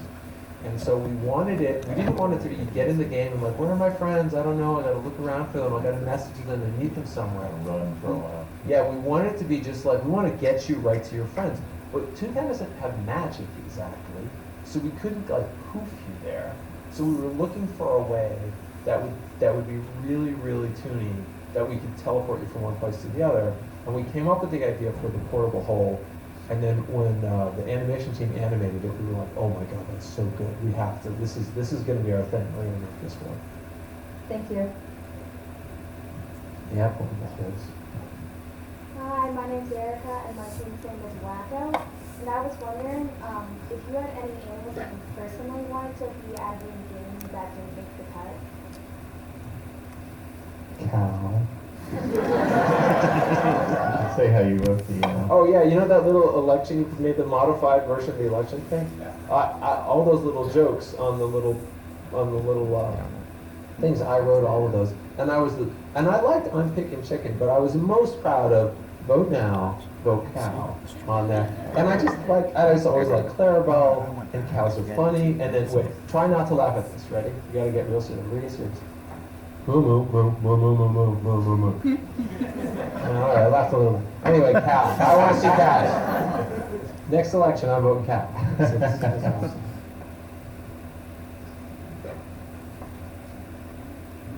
Hi, my name is Ian or Lindsay McFidget, and I was wondering if you had a favorite gag or a favorite pop. Ooh. Man, my favorite gag changes all the time. I think for gag, I just got to go piano. It's classic. It's big and it's compact. The piano is really good.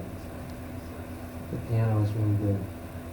In some ways, the juggling one is a special favorite of mine, because here's another piece of trivia.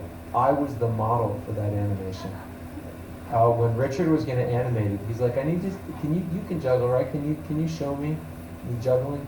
And if you watch, at the end of the juggling animation, there's this thing that the Toon will do with his foot at the very end of the juggling animation, and that's because I do that, it turns out. When I stop juggling, I do that thing with my foot, and Richard just like put it in there. So that I always like that one. I think my favorite cog is the micromanager, just because it's just so little. Yeah, we were talking about this before. The lone shark probably is mine. Yeah. It's the shark. Look at it, take this here.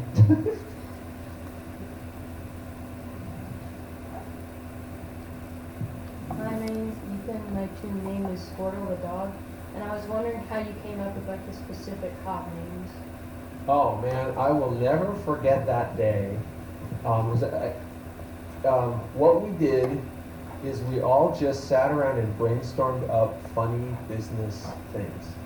And we each wrote them on these index cards, and we had a stack of probably, oh my God, 90 or 100 or more. And we just kind of kept going through them, and we kept the ones that made us laugh the most, and we set aside the ones that like weren't really working. And so we had this big stack of all the ones that we really liked, but then we had to organize them into the four categories. But it was really just by sitting around and making jokes and laughing. Oh, and a big part of it, we kept flipping through Dilbert comics. We got big books of Dilbert comics and flipped through looking for ideas, and that was a big help.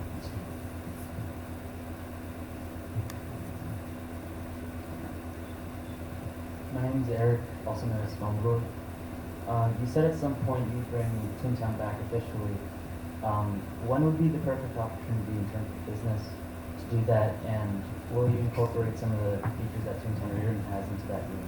Yeah, so this is something I very much want to do one day. We're all going to have to be very patient. The problem is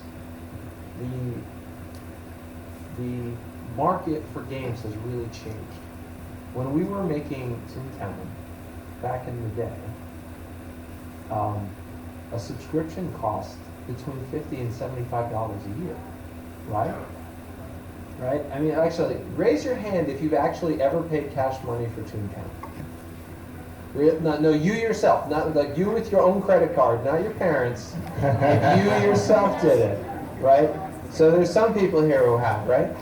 And it used to be you could do that. We could have a game like that and charge between $50 and $75 a year. And when you do that, then you have to figure out, well, what does it cost to run the game using like an official professional staff who's doing it as their job? It at a minimum costs about $1 million a year with all the moderators and everything. When you add up everybody's salaries, if this is their real job. So you talk about, you figure out how many players that you need. And back then, we could get away with 50,000 to 100,000 subscribers, and this was a totally profitable game and a good business, and it worked. That's all changed. People generally will not pay $50 to $75 a year for the privilege of playing an online game. In fact, most people expect those games to be free, and that maybe they'll pay something.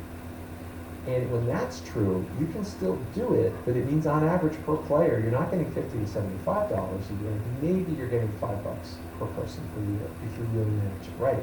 And so to do that, you need 10 times as many players, which means you need 500,000 to 1 million people playing the game continually, which is a bit of a challenge to make happen. And I'm not going to say it can't be done, but it's a big challenge, and it's part of the reason Disney started shutting these games down. And you'll see a lot of these games are shutting down and getting smaller. So we either need to figure out a way that we can make a version of Toontown that will have 1 million people playing every day, right? Or we need to figure out a way we can get people to pay more for the privilege of playing the game. And these things change over time, and so we're all kind of looking for that right opportunity. And when it shows up, it'll be an easy thing to go to Disney and say, look, this is the right time, and the money makes sense, and we can do this, and the fan base is still here. Because really the most important thing while we wait for that time is that you guys stay excited and enthusiastic about the game.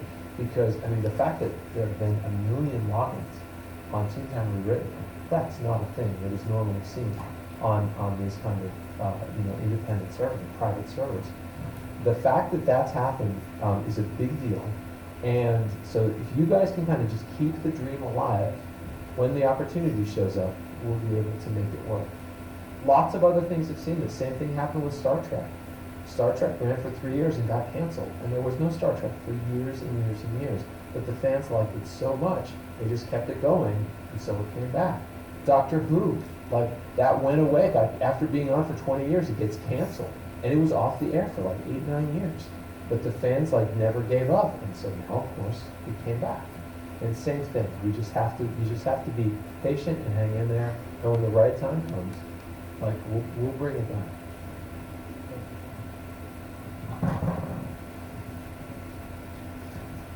My name is Max, or Connor, my name.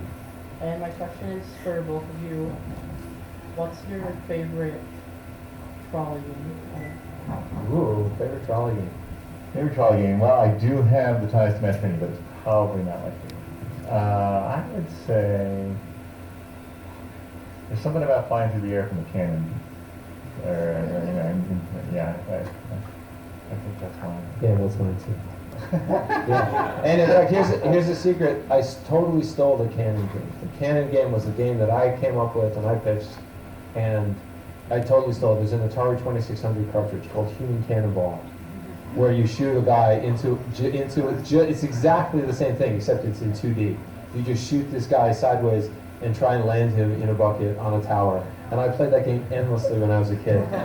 So when we were trying to come up with games that would work, I'm like, this would be a perfect Toontown game. And so Flying is fun, so we wanted to have that and the trampoline and stuff in the parties, because being up in the air is fun. yeah. Thanks. Hello, my name is Jude, and my team name is Icecraft. Where did you get the idea for Doodles? Oh, that's a cool. So that's quick. So Doodles were after my time. Here's my understanding of how Doodles came about. We actually pitched. Oh boy, now I'm gonna tell you some good stuff. There was a time a Japanese company contacted Disney about wanting to do like some extended online world with Disney, and Toontown was going to be a part of it. And a big part of that was we're going to do all these Toontown expansions. So we designed up they wanted all new features that weren't already in Toontown. And one of them, I'm like, pets would be awesome. So I designed up this big pet system. Didn't quite know what the pets were, but it was just this big pets system. And then the Japanese thing never happened. So the design just kind of sat around and nothing happened with it. Then later, after I was not there, my understanding was Joe Shockett and Gregory Trosky led the Doodles concept. So they pushed for pets, and Doodles, as I understand it, was very much from Bruce Woodside, who was the animation director. That was, my understanding was, I may have it wrong, but it was that they were something very much that kind of came out of his head. And I remember when I first saw them, I'm like, that's really weird, man. I don't know what that is. That doesn't look like anything I've ever seen in like the Mickey Mouse universe at all. But they're certainly unique and they're certainly easy to animate. And so very much, I think it was kind of it was sort of a little bit of my initial thing, but then Joe and Greg working with Bruce to get that. Hello, my name is Joseph, and my toon name is Joseph because I'm not creative. But or are you the most creative? Just keep going. I'm But my question was, did you have any other Disney mascot characters you wanted to incorporate into Toontown Online?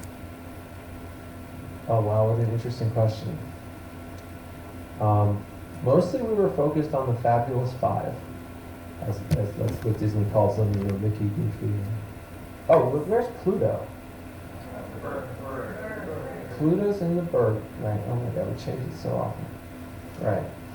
So, for me, Gyro Gearloose and Uncle Scrooge, because of the duck bird thing, were characters I really wanted to see as part of that. You guys probably, some of you seen the early animations and the story that, right? Right, the gyro created the cogs, and that was the thing I really pushed because I grew up reading the Carl Barks comics, and Gyro Gearloose was just such a favorite character, even though he was never really in cartoons. He was a Carl Barks creation, but Uncle Scrooge and Gyro, that's what I would push for. I did love DuckTales. I mean, I watched DuckTales growing up in the afternoon, so I could definitely get behind that. Anyone else? Bruce kept trying to put Pete in. Pete goes by a lot of different names, but you know what I mean, right? You know, in Steamboat Willie, right? Oh, and in fact, that was the thing Bruce really wanted. He wanted a whole black and white neighborhood. Ooh. What was it called? He had a name for it. Sounds cool. No, it wasn't Funny. No. Funny Farm was like farm themed. We were going to have one that was a black and white Steamboat Willie kind of world. And part of the reason we didn't do it was because it was like, man, this world's going to be black and white. It's going to be weird because the tunes will be in color. Do you make the tunes in black and white, or what happens when we get in here? And it just, we couldn't figure it out. And so we ended up setting it up. So, Thank you.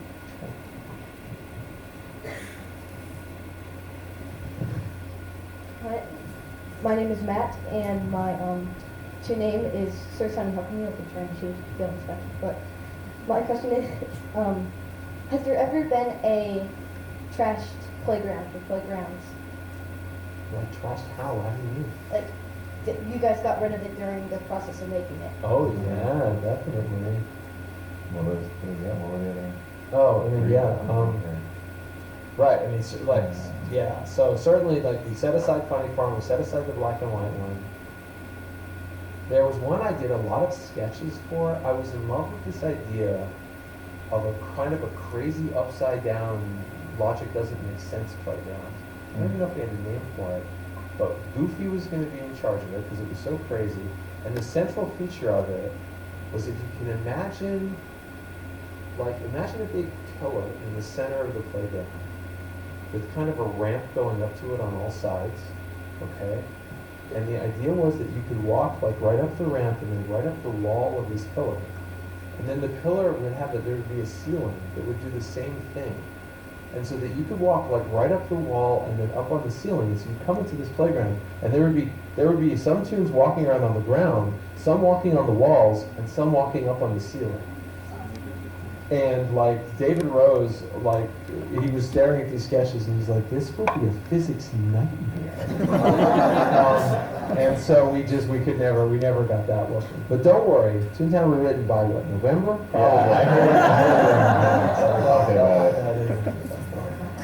The Escher playground. Oh, thanks. Hi, I'm Katie, and my team's name is Batty Coda. I was wondering, what's your opinions on teams having tails? Tails. Anything about tails? I don't know if there's much. I'm not familiar with the tail. It seems like this might be a loaded question, but I'm going to say I enjoy tails on tunes sometimes. Yeah. Yeah, tails are always a concern about the pants. There's always kind of a question. Yeah. Yeah, if I don't have to deal with the code, I'm pro tails. is my opinion. If I don't have to deal with the tune sitting down and the tail poking through things, then I'm all for it. Is a tail in a chair really there, or is it just a question? Hi, my name is Nessa, and my team's name is Cotton Candy. What was your inspiration for the Eagles? Oh, all right. I think that's one of the ones that came from, we just thought it was a funny phrase. Because we were, because it was a bit of a challenge. You have to come up with, I want to say, is it 40? How many are there? 2, 3, 5, 4, 32, yeah, 32. They had to come up with 32 cogs, and they all have to share similar animation skeletons because we couldn't afford to do like 32. We didn't have the resources to do like 32 totally different characters that were going through all these different permutations. And so we were just looking for anything that would really differentiate them. And the idea of like a big eagle head, we just thought that was fun. We thought a little bit about Sam the Eagle from The Muppet Show and how serious he was, and we thought that was kind of funny. And we liked the idea of him. Part of the reason we made him one of the taller ones is because like a giant eagle looming over you is just kind of terrifying. Yeah. Disconcerting. Yeah. Very terrifying.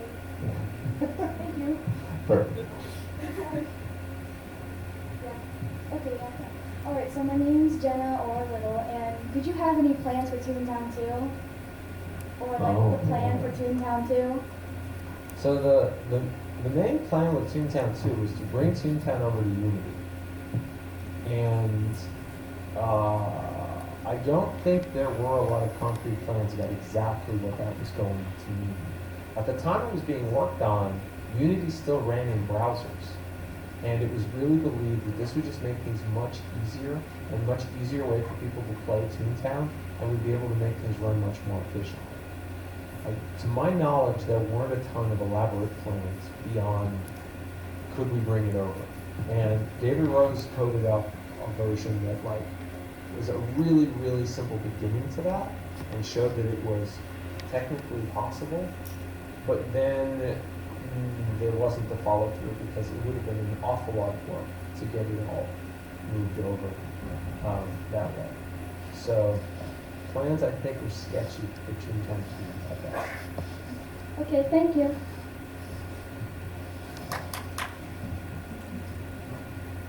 Hello, I go online as Toontown 2. I wanted to ask, why can't we have all 7 gag tracks? Like, if your new tune was like 100 lag, you wouldn't want to go sound I mean, who would want to go soundless? I mean, Right. almost everyone would want to go soundless, with the exception of Smokey. Like, seriously, who wants to go soundless? Well, the question here in general is, why can't we have all 7 gag Why tracks? can't you have all 7? So I'll explain that.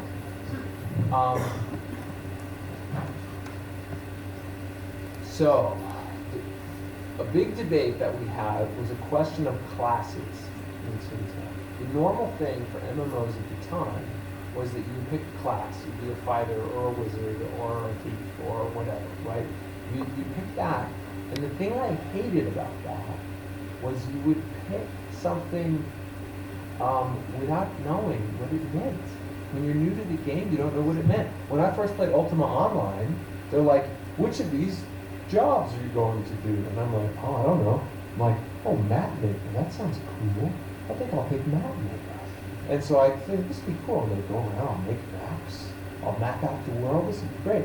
And it turns out, yeah, you can go around and do that, but like, the game has like maps all built into it. And you could make maps and try and sell them to people, but nobody needed the map.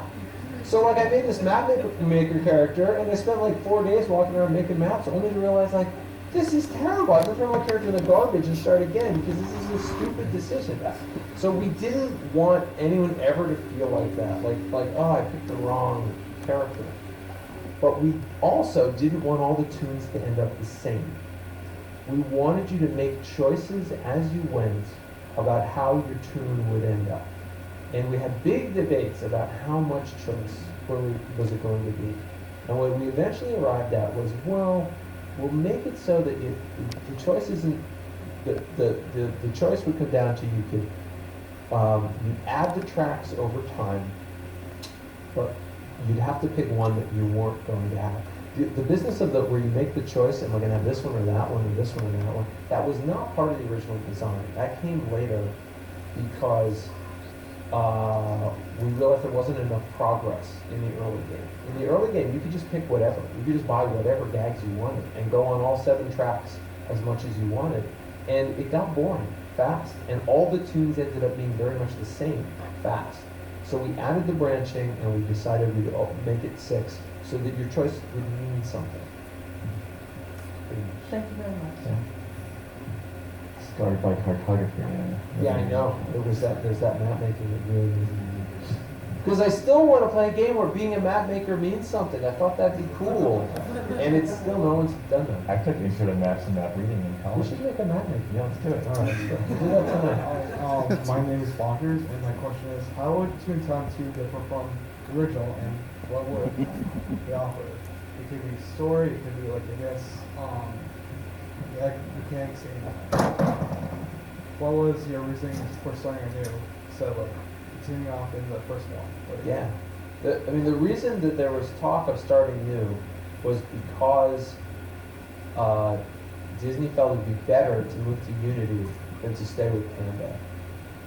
An interesting side note is, if Disney had played its cards right, I don't know if people realize how much Unity is used in game development nowadays. A huge number of games are made using the Unity engine. Panda 3D could have been the Unity engine. We had the same vision for it. We took a lot of the same tech approach, but Disney decided that they weren't really in the game engine business. So that was why that wasn't really pursued.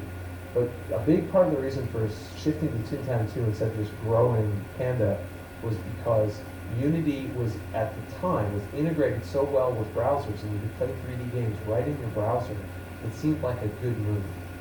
In the long run, Unity now isn't part of browsers. And so it wouldn't have been a good move, because when that shift happened, it would have been a nightmare to deal with. And exactly what features would go into a new version is a huge open question. There's so many ways it could go. Yeah, just as game development goes on, like a lot of those breaks you'll see because of tech reasons like that. And so, whether it would have been a totally different game or not, we'll never know. But yeah.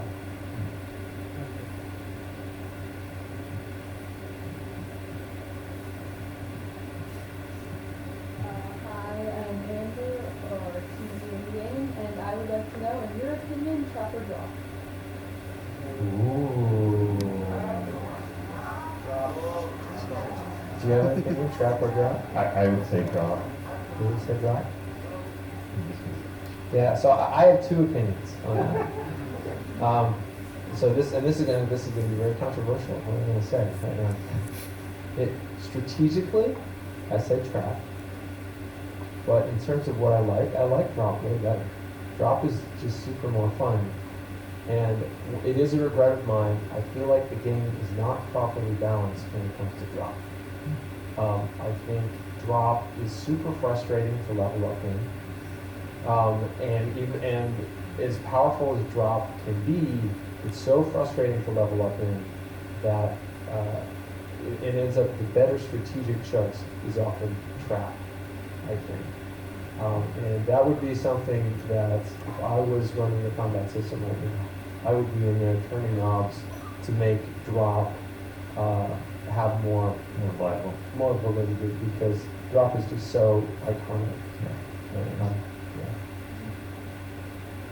Oh, and there's another thing. If you go to the Toonmuseum tomorrow, there's a giant anvil hanging. You can get your picture taken right on an anvil. And if you play your cards right, maybe they'll drop it on you, but it's probably a terrible idea.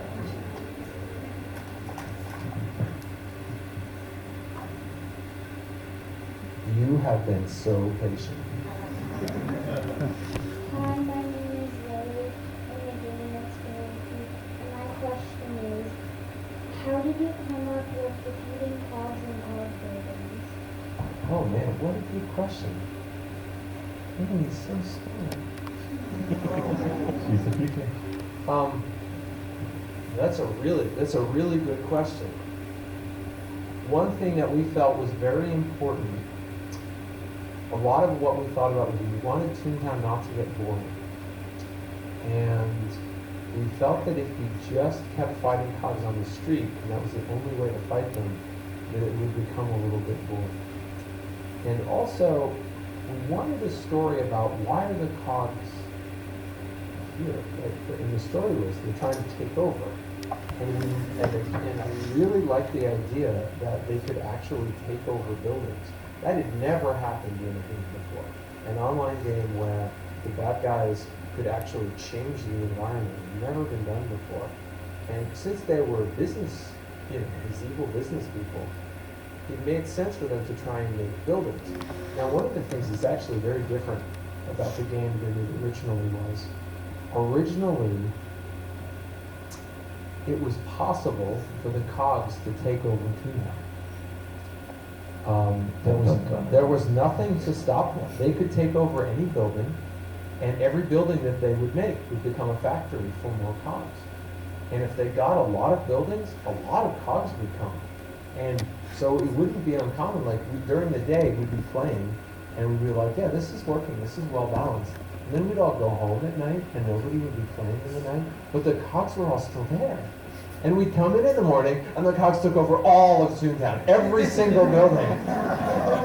And we'd try and play, and you couldn't beat them, because as soon as you turn a building back, they'd just take it over again.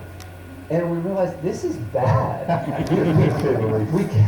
we can't allow the game to work that way. So we changed it so that there were limits for how much they could take over. But the reason it was important to us is because we liked the idea of it being something that was more advanced and a kind of a deeper story and a bigger challenge. And very important was we wanted it to be a challenge that you and your little group, you and your friends, would go on together, and that it would be kind of scary and kind of difficult. Because that way, when you won, it would really feel like our little group, we really did something important together. So that's why it was important to us. Great question. It was such a good question. Well, I'll give you one more piece of trivia about the buildings.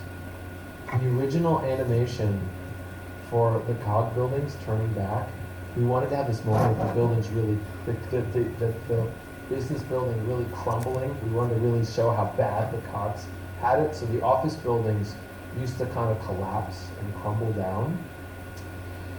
And then 9/11 happened. And it was like, oh, this isn't cool at all anymore. And so we chucked out that animation and we made it just like boing, you know, and like, yeah, it was a way more happy thing after that. I'm Travis, aka Blue Lewis, and I was gonna ask you guys who your favorite cog was, but you already touched on that. Because one of my favorite things about Toontown is how it just kind of makes fun of corporate culture and office culture. So, what's your favorite cog gag or cog attack, if you will? Oh man, there's so many good ones. Yeah. I like telephones attacking them because that's funny and you don't see that many telephones anymore. Yeah. the bounce You have to check. remind people what a telephone is, or what that type of telephone. I think I've always thought the bounce check was Bounce funny. check is good. The bounce check is funny, but I have a soft spot for the water cooler. Just the way he has to hold it under his arm and he's spraying it with the water cooler. That one's one of my favorites. Yeah. I think that's I think it's don't you just wish you could do that in real life with the water cooler, just spray one of your coworkers. I've done that. That gag is based on a real life story. Yeah, it is a little bit. I have a long story about it. I used to work at a place where water coolers were very carefully managed. And there was this guy, you had to pay, like, oh, this is such a long, stupid story. But the story ends with me taking a water bottle and running into an office and pouring it on someone's head. So that's it. Ridiculous. Good real life gag. Thanks. Yeah. Oh, well, I'll tell you one other thing about COGS. We got a lot of pushback from executives who would review the game, and they would be like, no, children are not going to understand these jokes.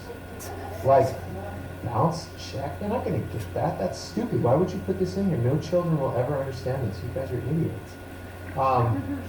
And I held on it, and I really pushed back because my thinking was I would keep reminding people we're not making this game just for children. We wanted this to be a game that children and parents would play together. And the thing that I knew, and again, this is from Bugs Bunny cartoons. Bugs Bunny cartoons are not for children, right? They are for families because they were designed for the movie theater. And so as a result, they always have their comedy at two different levels. There's jokes that only the parents get, and there's jokes that are more aimed for the kids. And one of the things I know is when you have a joke that the kids don't get, they want to understand it. And it means they're going to ask their parents. And so you put in a joke like that, a bounce check, and the kid's like, I'm not sure I'm getting this. Like, Mom, do you know what this is? And then Mom can explain it. So now you just created a teaching moment in the home, right? Where the parents and the kids are talking about something, and guess what? The kid just learned something about the business world. Now they get this joke, and now they feel smarter, and now they feel like they're admitted into the adult world a little bit more. So that was a big part of the reason why we stuck with this, even though the company was telling us these business jokes are not something kids are going to like or get. We stuck with it. Looks like we got 2 questions left. 3 questions left. All right. My name is Cool Cookie. And I was just wondering what some of the,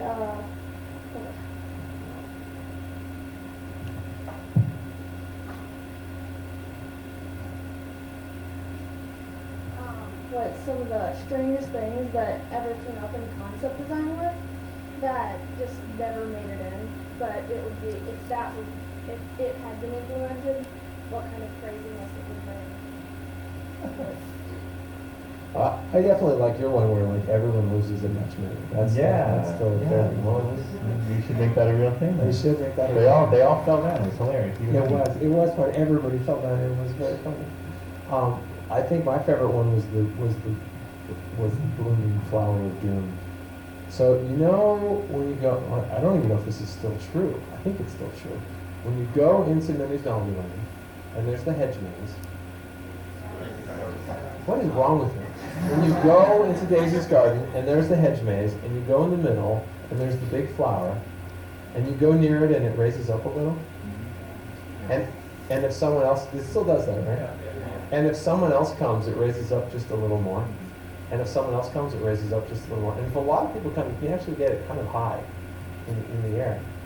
And so Greg Wiotrowski coded that up really just as a test to make sure that our multiplayer code was working. And I'm like, what are you doing with this?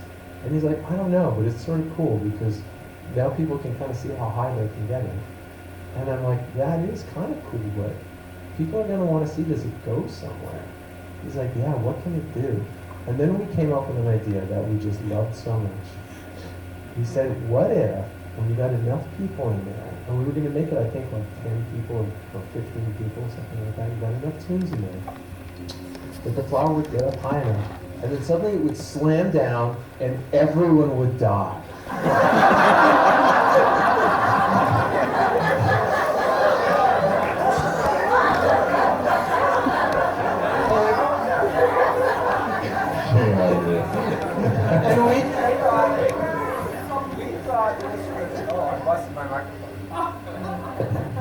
And I think it's working. We thought that was so funny that we're like, we gotta code that out. Let's do it. Let's code that out. We might not keep it in the game, but oh my god, it's so funny. If we just thought it was really funny.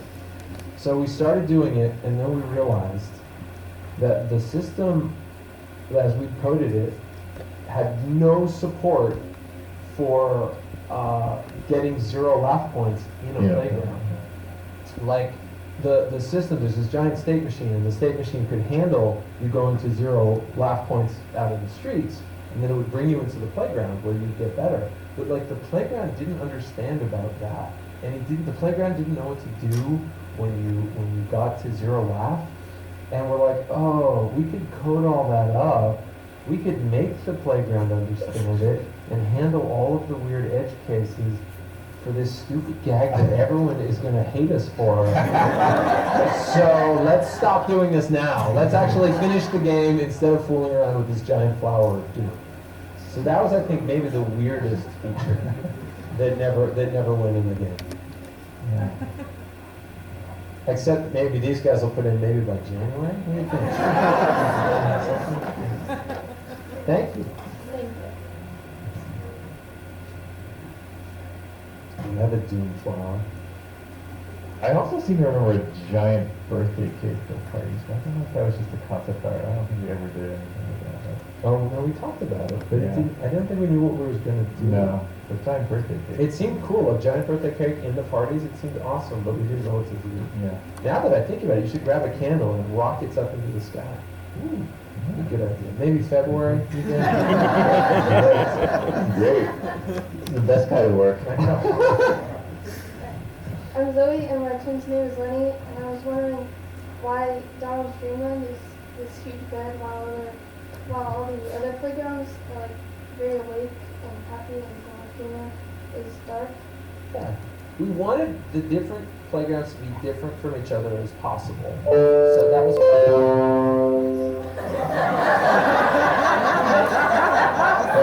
Thanks, Twitter. Thanks, Windows. We wanted the neighborhoods to be different as possible. We liked the idea of a nighttime neighborhood. We thought that was really kind of fun. Something that was very different. And the giant bed concept, I kind of feel like that was something maybe Felipe Lark came up with. Now, remember what I was mentioning, we used to have activities in every playground. Can anyone guess what the activity? That's a good guess. You could. The idea was you're supposed to bounce on the bed, but there was a game as well. This is so silly. The idea was there were going to be all these little letter Z's floating around, just floating around up in the air, and that you would bounce on the bed, trying to catch some Z's. Anyway, that was mainly why, because we thought it would be kind of fun, this idea of bouncing on the bed, doing a little activity, even though it's kind of weird. And if you caught enough Z's, you all died? No, we didn't work that out. Maybe. Yeah, Disney parks in general, they'll have different color palettes for their different lands. Right? Yeah. And so it was nice to mix it up a little that way too. Yeah. All right, so this is the last question here. I'm Matt. I am on the Toontown staff team. My team is Supernova. What piece of advice would you give to someone who wants to create their own startup like Show Games or a game like Toontown or something like Disney? Wow. I mean, honestly, when we're looking at resumes and things like that, passion for creating games is always something we look for. I would say that the Toontown Rewritten staff has a passion for creating games. And it's amazing to see what you guys have done and what you continue to do, and events like this, and giving talks like that even, right? You give a talk on the concepting and the creation of these new characters. Like, that's like amazing, right? I mean, yeah, game jams, things like that. Yeah, so I guess the thing that's interesting about starting your own company is there's a million ways to do it. You can't let anyone tell you that, like, no, there's only one way to do it. You can do it there are just so many ways. There are as many ways as there are companies. I think the key thing is you have to have this weird mixture of, you've got to have a dream about how you want it to be, but at the same time, you've got to have your feet on the ground and have common sense. Because if you don't, like, you're just going to end up kind of crashing and burning. So you talk about the Walt Disney Company. Walt Disney, on his own, never could have made the Walt Disney Company happen. He could not have done it without his brother Roy. Roy was the one with the feet on the ground, and Walt was the one with his head in the stars, and the two of them together made a team that was just, in the end, absolutely unstoppable. And a big part of it is being patient as well, because almost nobody is a success. Like, right off the bat, you just have to be patient, and you have to keep trying different things. A lot of people don't realize, you look at the history of the Walt Disney Company, how many things that we look back at, and we love them. Like, people, like Fantasia, a lot of people love Fantasia. That movie was a flop at the theaters. People hated it, we lost money. Everyone looked at it like, oh, we made a terrible mistake doing that. But of course, going forward, it ended up being a good thing. And so, it really is, you have to have a dream and pursue it patiently and with common sense. And of course, the most important thing you can do is to surround yourself with people who really love working together. If you do all those things, there's no way not to succeed. All right, guys. Well, that is all of our questions. Can we give a round of applause for Jesse Johnson?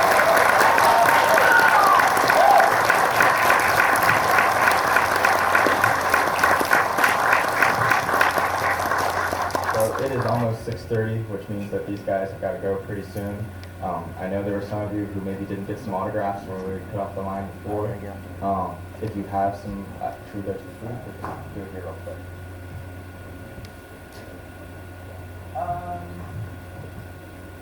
Yeah, maybe we do right here. Okay, so if you have some items with you, and you want Jesse or Sean to autograph them, now's the time. And then we got to get them out of here by 6:30. Also, guys, thank you for coming, and make sure to stop by the panel tomorrow.